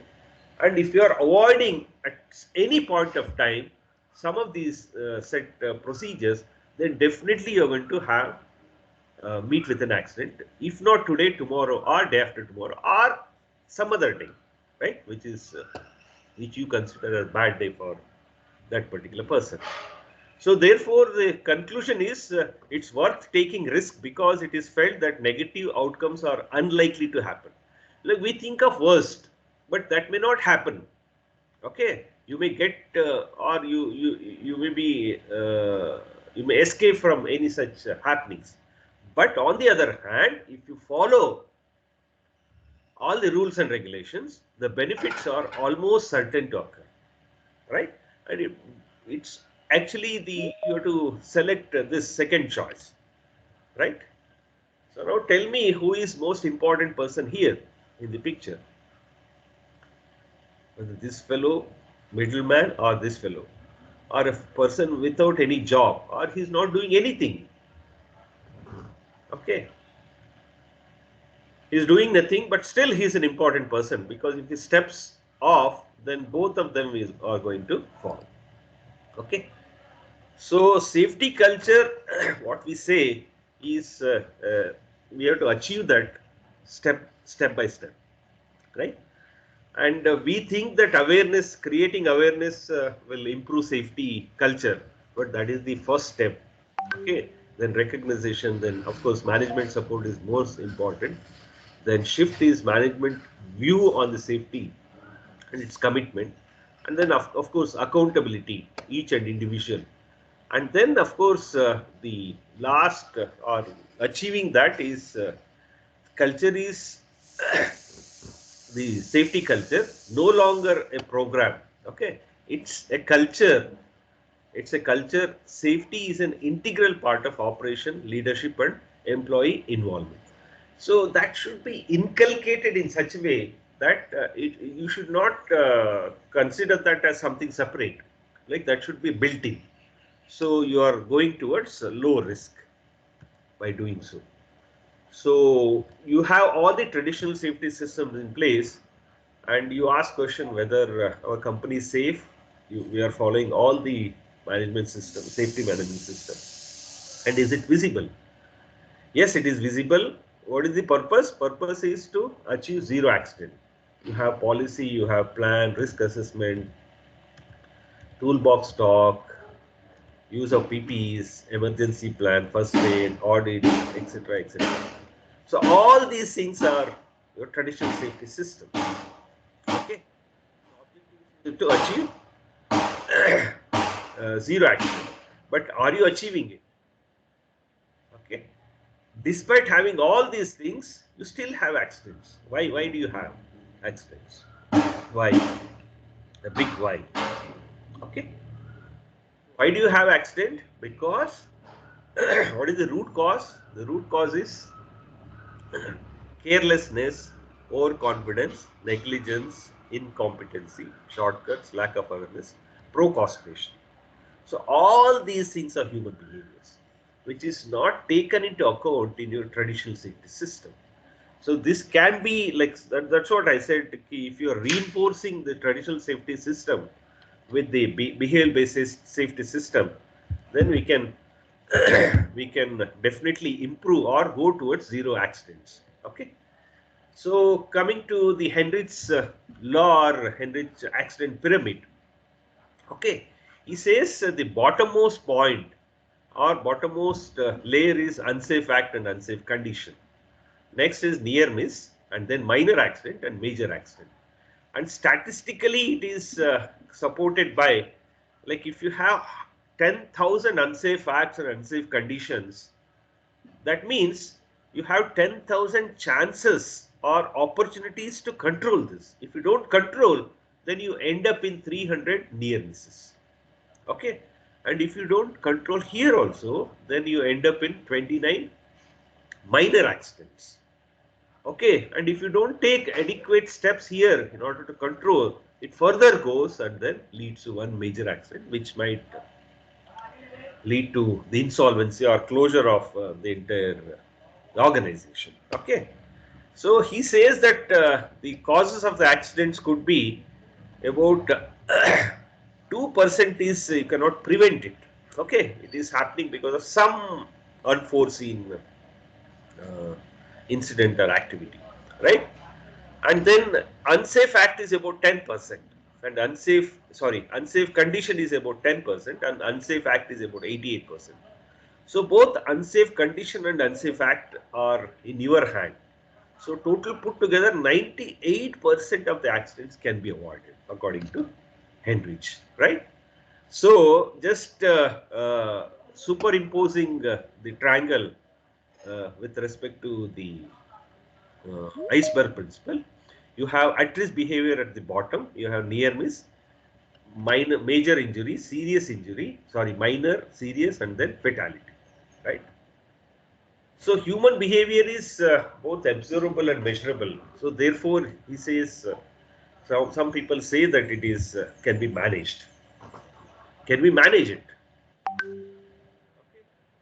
don't think so, because your attitude and like depending upon your attitude, what is there in your head or inside your body, you act. Okay, your behavior is reflected there. So therefore, it is neither observable nor measurable. However, attitudes can be changed to can be changed by changing behaviors. So how do you do it? So what management wants is all accident-free workplace, and then empowered employees, proactive rather than reactive workplace, and to minimize direct cost and indirect cost, whereby you can be make sure that it is not going to lead to any mishap, right? So this is very good definition of behavioral-based safety. So behavioral-based safety is application of science of behavior change to real-world problems. Or, like, in order to this, you can what do you say? Incorporate with respect to the management or any organization. We can define it as a process that creates a safety partnership between management and employees. A safety partnership that continually focuses people's attention and action on theirs and others, that is your self and the co-worker, on a daily safety behavior, right?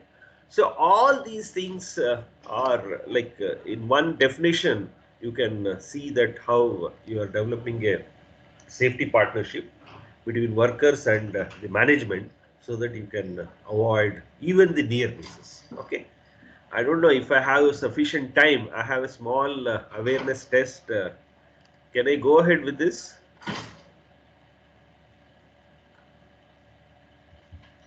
I told I have given 45 minutes, but I don't know whether I have. Sir, how many questions are there, sir? I don't think so there will be any questions, because this is all basics, I believe. Okay. So I can go ahead with this, sir. Okay, sir. Proceed. See here, you all must be very good auditors. When you go for auditing, like, you see things which the normal people don't see. You hear things which normal people don't hear, right? So here is a test for all those auditors. And those who have seen this video, please don't reveal anything. Okay. Those who have not seen this, for them it is a very good exercise for your observation. Okay. So here is the scene, and there's some conversation taking place between the investigator and these three people. And there's one person who is murdered. Okay. So during the conversation, there's some changes which are taking place in the background. Now, as a good observer, you have to say how many changes they are happening. Okay. I'll start the video now. Please observe it carefully. Clearly, somebody in this room murdered Lord Smythe, who, at precisely 3:34 this afternoon, was brutally bludgeoned to death with a blunt instrument. I want each of you to tell me your whereabouts at precisely the time that this dastardly deed took place. I was polishing the brass in the master bedroom. I was buttering his lordship's scones below stairs, sir. Why, I was planting my petunias in the potting shed. Constable, arrest Lady Smythe. But how did you know? Madam, as any horticulturist will tell you, one does not plant petunias until May is out. Take her away. Sorry, madam. It's just a matter of observation. The real question is, how observant were you? Yeah, how observant were you? How many changes you have seen? Just quickly, some 2-3 answers.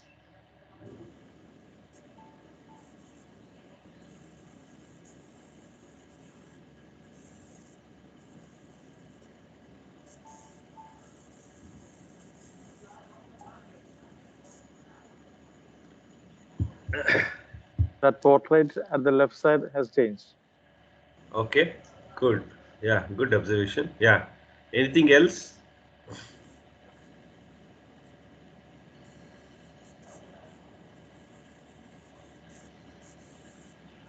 That bear at the right side has been changed to a Iron robot. Man. Yeah, Iron Man. Correct.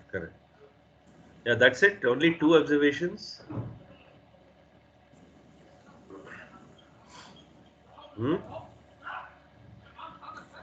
I think so. You're not very keen in observing this. You want me to play once again so that you can observe better?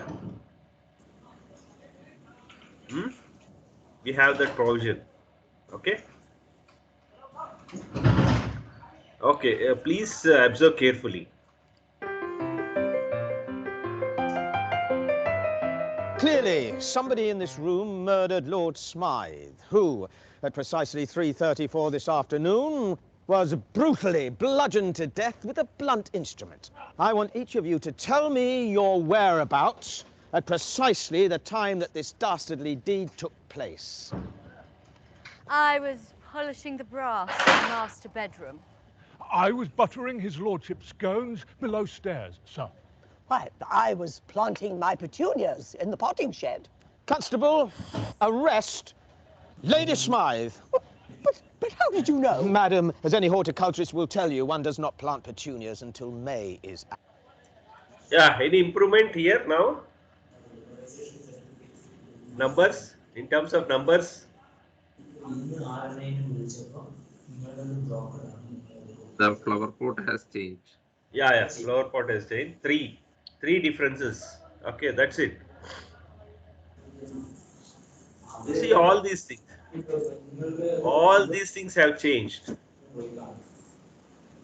Okay.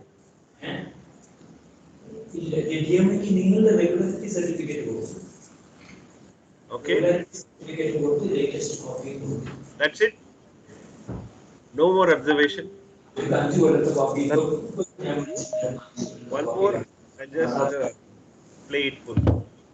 That clock has been changed. Yeah, clock has been changed and it has fallen down. The position is changed. Okay, fine. What about this person?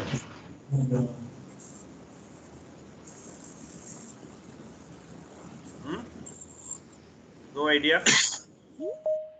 Okay, fine. Just I'll play it full. Just see. Clearly, somebody in this room murdered Lord Smythe, who, at precisely 3:34 this afternoon, was brutally bludgeoned to death with a blunt instrument. I want each of you to tell me your whereabouts at precisely the time that this dastardly deed took place.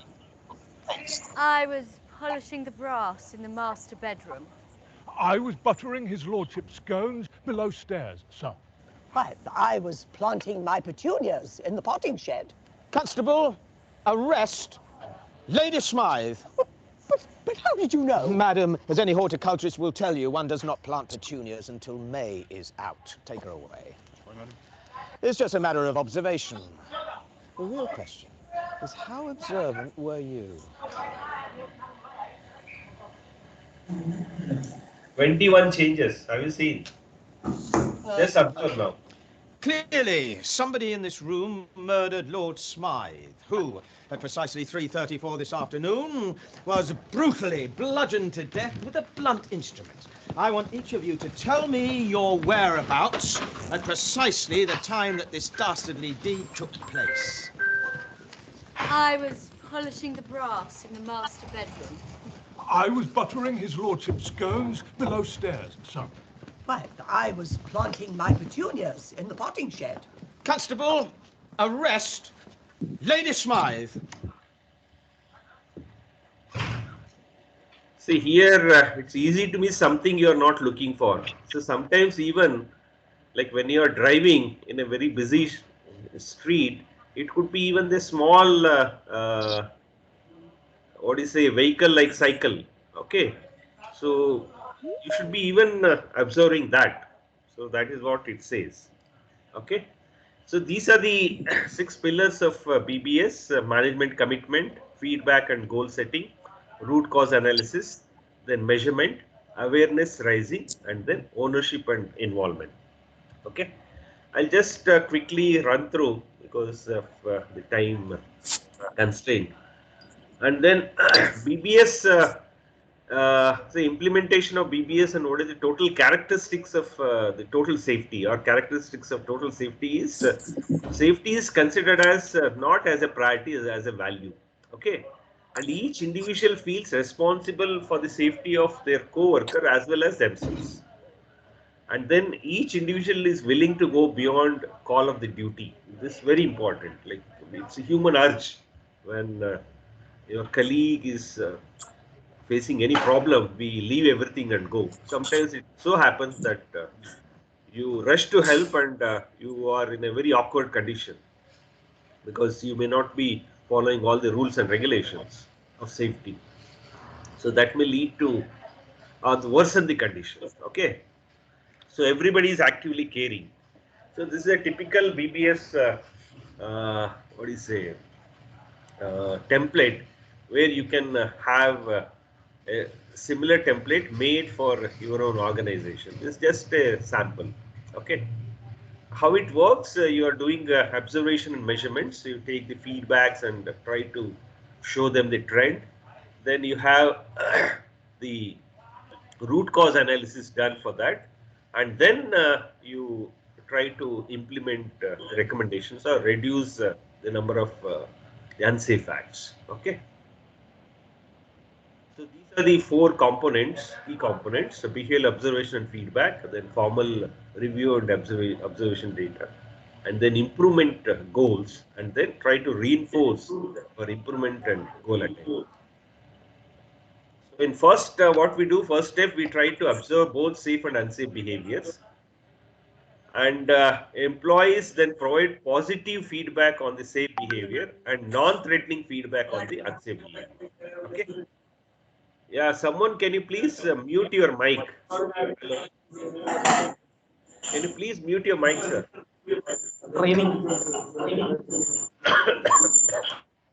So these are the behavioral categories where these are the established categories where you can implement or make some observations. PPEs, then housekeeping, using proper tools, then body positioning and protecting, material handling, communication, both verbal and non-verbal, and of course use of mobile phones. The second step is you are trying to observe, and then you are trying to show them in a pictorial way where it is clearly understood about the what is known as safe and unsafe behavior. Okay, you can just show it like this, something like this. So here, suppose these are the various categories where you observe, and then suppose if you take tools and machines, whether you are using proper tools for the proper operation. Like here in this category, one observation says that 248 are the safe behavior, only about 14 are unsafe behavior. Okay, so this can be definitely improved, and then you can say that you can move from unsafe to safe behavior. Okay, then the next step is goal setting. So goal setting can be, it can be at percentage safe goals, or it could be process goals, or it could be implementation goals. Okay. So ultimately, when you are 100% following, or if you are implemented your BBS, then it leads to what is known as increased efficiency, increased productivity, and then increased morale of all the workers. And then ultimately it leads to profitability of the organization. Okay. So these are the actions which are required or desirable for launching BBS program. You should believe that you can implement it, and then make it known down the level. That means like each and everybody should be part of this. It's a teamwork. Okay. And then you can form steering committees, select and train observers, develop checklists, etc., etc. So here there could be some obstacles to success. Okay. So those obstacles could be poorly maintained facilities, top-down approach. Always top-down means like it is you have to follow it. So that may not be, that may really defeat the purpose of implementation of BBS. Poor planning or execution may also lead to poor implementation of BBS and inadequate training. And key to success is meaningful employee empowerment and designing a well-planned and supported BBS process, and managing process with integrity, BBS process with integrity, right? So we have to rewarding safe behavior. Like whenever a person is following or reporting, and if it is implementable, definitely one has to reward that person, and then if he's given giving positive feedback to employees and following all the procedures which is set by the organization, definitely reduces the accidents. Okay, so very few at-risk behavior because of the safety activities leads to very few accidents. Okay, and these are the value added. Okay, employee involvement, reducing injuries, incidents, etc., etc. And we have this ABC principle. ABC is given a situation, people behave in some manner which may be positive or it may be negative. Okay, the consequences could be either it is good or bad, right? And these are the various industries that have implemented successfully the BBS in different ways. Okay. And these are the 8 aspects of or the categories of BBS implementation. And now we have another 4 added: use of cell phone, road safety, COVID-19 safety, and emotional well-being, in addition to these normal categories. Okay. So ultimately, all actively caring, actively observing, actively appreciating safe behavior, etc., etc., is what is the BBS principle of. So BBS is not saying you do it; it's a teamwork. Okay, let's do it. And BBS 1% commitment in safety in time every day, in time every time, leads to 100% achievement of target. 100% achievement of the target, 0 incidents. That means if you are correcting that in time, okay, at-risk behavior at the right point, then definitely you can achieve 0 incidents. Okay, that is the what is the winning mantra of BBS, right?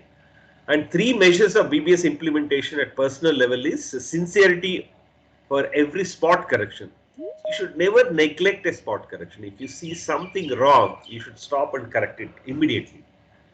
And then connection with humanity and human life. Okay. So conviction for persuasion, tracking barriers for 0 harm, right? So these are some of the successful stories which I wanted to say. I don't know whether I have time. So this is the successful story of GAIL India Limited, which they implemented BBS in addition to whatever the safety system they had. And then they had what other industry people said, they have steering committees, they have included both at the corporate level, at the site, as well as at the plant. Okay, and then they implemented BBS, and all HODs and functional head are part of this. And each and every person, this was implemented in 2013 by GAIL India Limited, and then they have achieved right from 65%, they've gone up to 90%. Okay, 90% safe behavior, and then there are no incidents in last 2 years. Free of any incidents. This is GAIL India Limited. Then HPCL also had implemented this in 2015, 16 and 16, 17. And the target audience were LPG heads, depot or the terminal heads, right? Because that is the area where they have a lot of accidents happening. Okay. And they came up with this mantra, that is SASHET. What is SASHET? SASHET is safety, anticipate, correct, habituate, and eliminate and target. So philosophy of this is safety through behavior.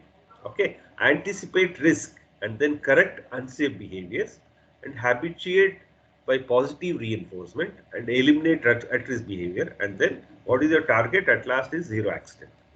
So like this, each and every industry, they have their own ways and means to achieve what is known as 0 incident. And as a result of this, earlier within first 3 months, they could reduce the at-risk behavior by about 40%. And then the BBS index enhanced from 72 to 83% in 1 year. Okay. And of course, in DCM Shriram, what they have made it compulsory. DCM Shriram is a agro-based industry. They have so many other conglomeration of industries. They have more than 5,000 employees. They have made it compulsory for each and every employee to report at least 2 unsafe behaviors every month, once in a month. Okay. So imagine so much of data they get for 1 year, and then ultimately, so they have what is known as they have an mobile app. The mobile, you can just click this QR code, and then you can report whatever unsafe condition or unsafe act or at risk behavior. And they also moved from 65 to 85% in about 3 years. Okay. So ultimately, what Charles Darwin said is, it is not the strongest species that survive, nor the most intelligent. It is the one most adaptable to change. That means when you are accepting change, then only you can survive. Okay. Because earlier we had dinosaurs which are most intelligent, most strong, but we don't have today because they could not adapt to change. Right. So that's it from my side. Thank you so much. Sorry for consuming extra time.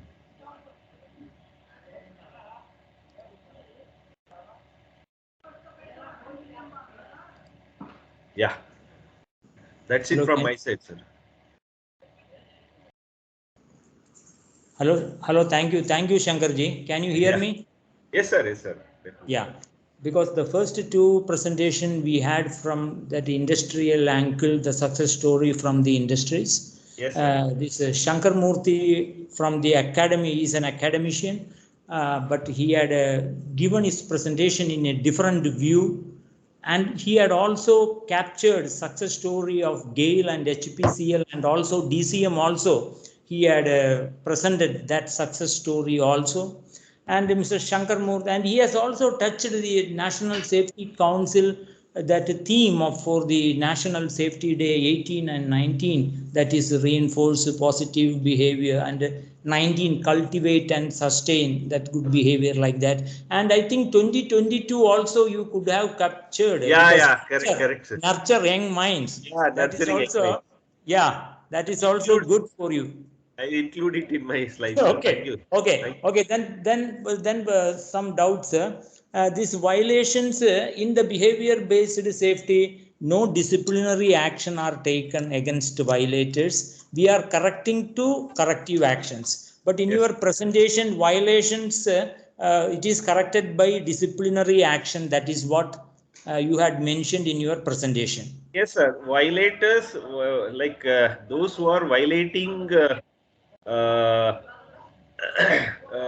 means the habitual violators. It's not that a person is violating because of his poor knowledge or not trained to do the job.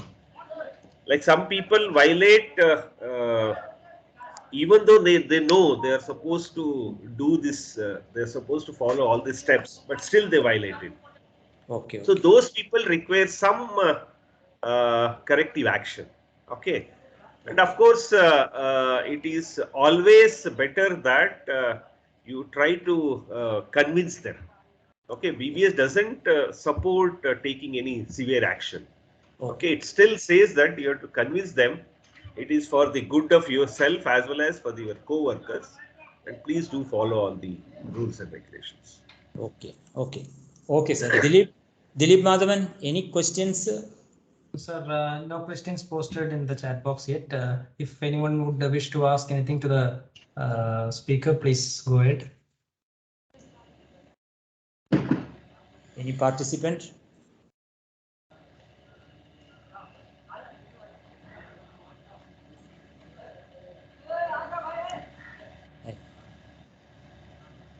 I think so that's it, sir. Thank you so much. Dilip, ഒന്നും വന്നിട്ടില്ലല്ലോ ദിലീപ് മാധവൻ? ഇല്ല sir. I think over to you. I can take over, sir. Yeah. Okay. 1 minute, sir. 1 minute.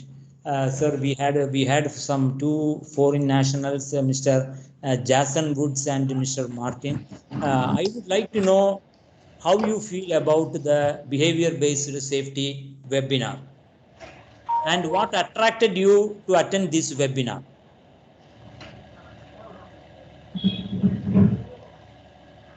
Hi there. Hello, sir. Hello there. Martin Peters here. Yeah. The reason I was attracted to it was, one, because I'm passionate about the subject, and I like to understand how it's reaching the far reaches of the world, and also how it's been implemented in other parts of the world. I've been implementing behavioral-based safety globally for 22 years, right from its infancy. So in many cultures around the world, I never got to India. That was one of my regrets, but it's good to see how things are progressing quite quickly. I've heard a lot today on a lot of good practices. I used to see in many parts of the world where the implementation was done in the wrong way. It was a rapid implementation, and then organisations expected the same result. And it doesn't work that way. It's what you put into it is what you will get out of it. But I've seen some very good practices. I've seen some very good progress reports. I've seen a vision on one of the earlier presentations, a vision of 3 years of what you're going to achieve year 1, 2, 3, and that needs to be ongoing. And I've seen some areas that need some tweaks in terms of best practice. So anybody that wants any information on, I'm willing to share, because what I've learned and what I've got from my career, I'd like to give back to other people. So if anybody ever wants any ideas or thoughts or my comments on what good looks like, you know, I'm willing to share that. You know, there's a lot of areas that need to be thought about. Is how do you get to a mature stage? Many organizations used to come to me as a consultant and say, how do we get to 0? How do we get to, you know, consistently? How do we have sustainable behaviors within our organization? The focus doesn't need to be only on the behaviors of the people on the shop floor. Focus needs to be on everybody's behavior, whether it be the CEO or the operator. Yes. So a big part that I see missing is the quality of the observation and how you measure that. Not just observing, but having a good, meaningful interaction, a good conversation with the person. Because it's very easy to observe, but if you don't have that conversation, you haven't had that interaction. And the other one is leadership behaviours. How do you know that some of the results of at-risk behaviour are not as a result of a leader's behaviour? Decision making on not training people, not giving them the appropriate tools. I walked out into the field in many companies around the world with leaders and seen how they interacted with other people, and it was incredible what I observed. So I was in a coaching role there of observing and also coaching leaders in what they need to see, how they need to interact, and what they do with the data. And another gap I've seen in society is where people collect data and do nothing with the data. If you do nothing with the data, don't collect the data. Yes. Yes. Yeah? So, and also I had many challenges with leaders around the number of observations required. The number of observations required. Don't get expecting that you need everybody every day to do observations, because the poor person entering the data in the system needs more than a full-time job.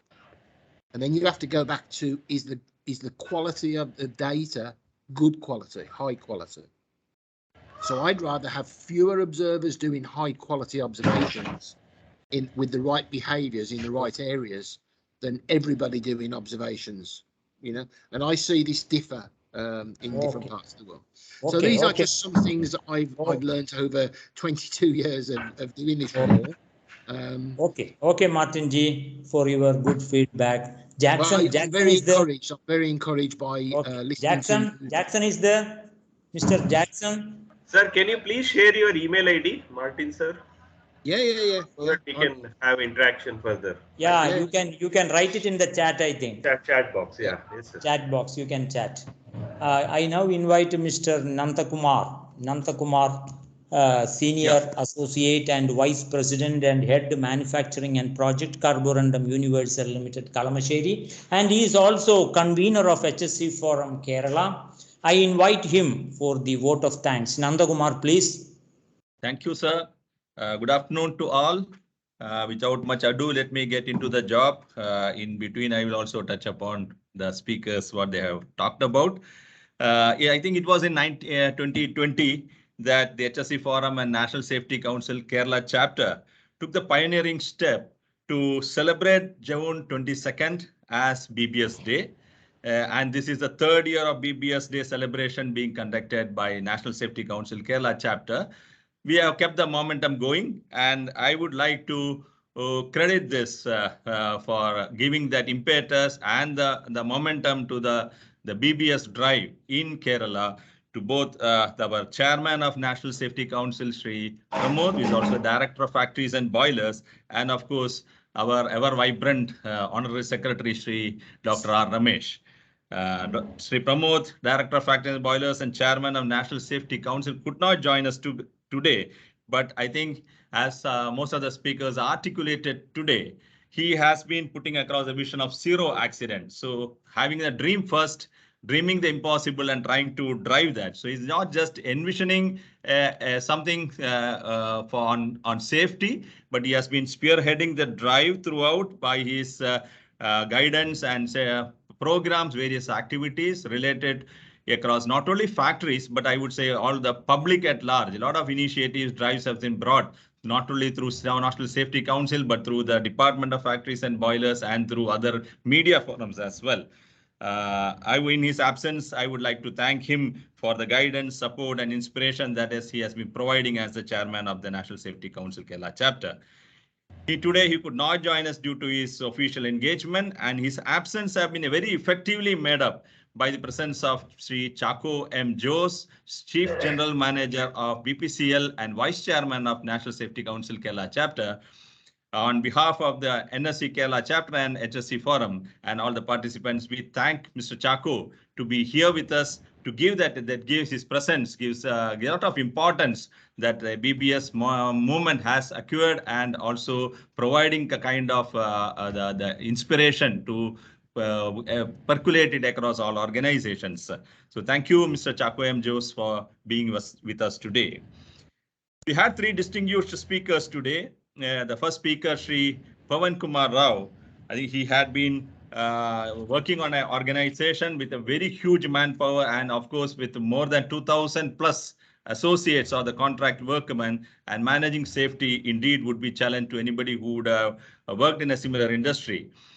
He touched upon very systematically how they have implemented from 2018 to 2022 as on date. The concept of the BBS has been implemented with a clear target setting and reduction of or improvement of the safety index from 2018 at 76 to 93%. So the brilliant results, and is also been good enough to also the would-be practitioners of BBS to sensitize us that initially your improvements would be huge, but as you become more and more safe organization, your safety index would not have so much of it. So now for him to move from 93 to 94, 95 would be a much bigger difficult target, because the organization, it's also a proof that the organization is becoming more and more safety conscious. Also, he touched upon the needs to have benchmarking with similar industry. And I think it's time that NSC Kerala chapter could also look forward to tying up with similar industries to have benchmarking process for industries to target upon. So thank you, Mr. Pawan Kumar Rao of Semcorp Energy India Limited, for being with us and sharing extensively the practical wisdom of how BBS implementation helped the organization of such a huge number of people to take the safety forward with viable results. Our second speaker of the day, Sri Guru Pratap Oledi, was 33 years of experience and with a pharma industry background. one thing that has come out very clearly across all speakers is BBS cannot be a top-down approach, or BBS cannot be brought from bottom-up approach. It is for the people, of the people, by the people. And that is what came out very strongly during his presentation. And also he talked about the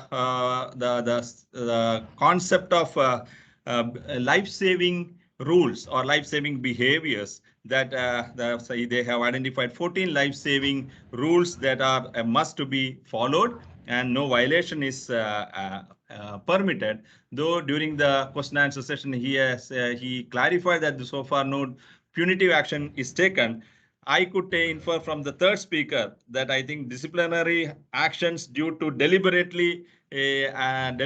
actions of employees causing indiscipline, I think it calls for disciplinary action. So that is what I understood from the third speaker. But I think all said and done, he also talked about how the appreciation to the people with identifying the risk behaviors are helping them to identify more and more near misses and thereby making the organization more and more safe. Thank you, Mr. Guru Pratap, for being with us and sharing extensively the knowledge of how BBS implementation could be done and what are the results of it. Our third speaker of the day, Professor Shankar Murthy. I think it was a very delightful session to listen to Professor Shankar Murthy flowing right from the concept to theory, to the practice of BBS, and finally the challenges that we would face as we go ahead with BBS implementation, interspersed with a lot of video clips and question answer session, very interactively. Never a dull moment, Professor. We enjoyed thoroughly your session. Though you were quite apologetic that you had exceeded the time frame, I think we never felt the time was exceeded. I think it was never a dull moment. It was very fine, especially the iceberg concept of what you explained and various other coverages that you covered exhaustively through your session. So thank you, Professor Shankar Murthy, for the sharing of the session. It was a brush through for people who are already aware of it, and a fresh incentive for us to put across the practices back in again. So once again, I thank all the three distinguished speakers for spending their time with us and sharing their practices and knowledge with us. And I would also like to thank the rest of the organizers of this program, Mr. Dilip of FACT, Mr. Mana from Shipyard, Dr. Ramesh, the effervescent secretary of NSC-Kerala chapter, and all other people, Dilip Madhavan for coordinating this question and answer session, and rest of the people who are behind this show. A good show, keep it up. And rest of this program would not have been success, but for the active participation of the people. We saw more than 100 plus, 111 plus participants in this program, actively engaged. So thank you all participants, and we hope we can take this forward to much more level of implementation and make our organizations and the society safe. Thank you. Thank you very much. Over to you, Dilip. Okay, thank you. Hello, thank you, Nandakumar.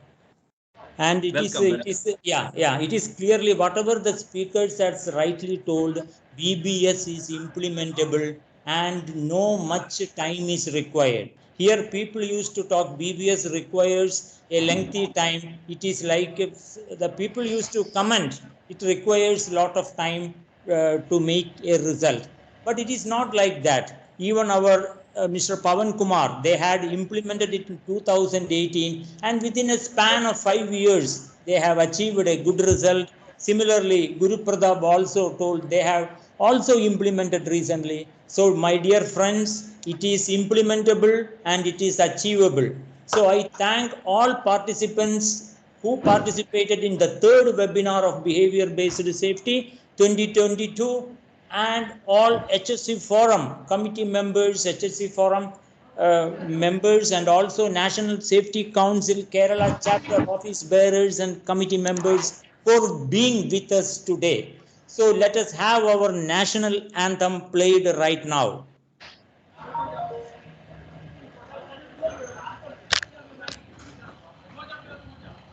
जनगण मन अधिनायक जय हे भारत भाग्य विधाता पंजाब सिंध गुजरात मराठा द्राविड उत्कल गंगा विंध्य हिमाचल यमुना गंगा उच्चल जलधि तरंगा तव शुभ नामे जागे तव शुभ आशीष मांगे गाहे तव जय गाथा जन गण मंगलदायक जय हे भारत भाग्य विधाता जय हे जय हे जय हे जय जय जय जय हे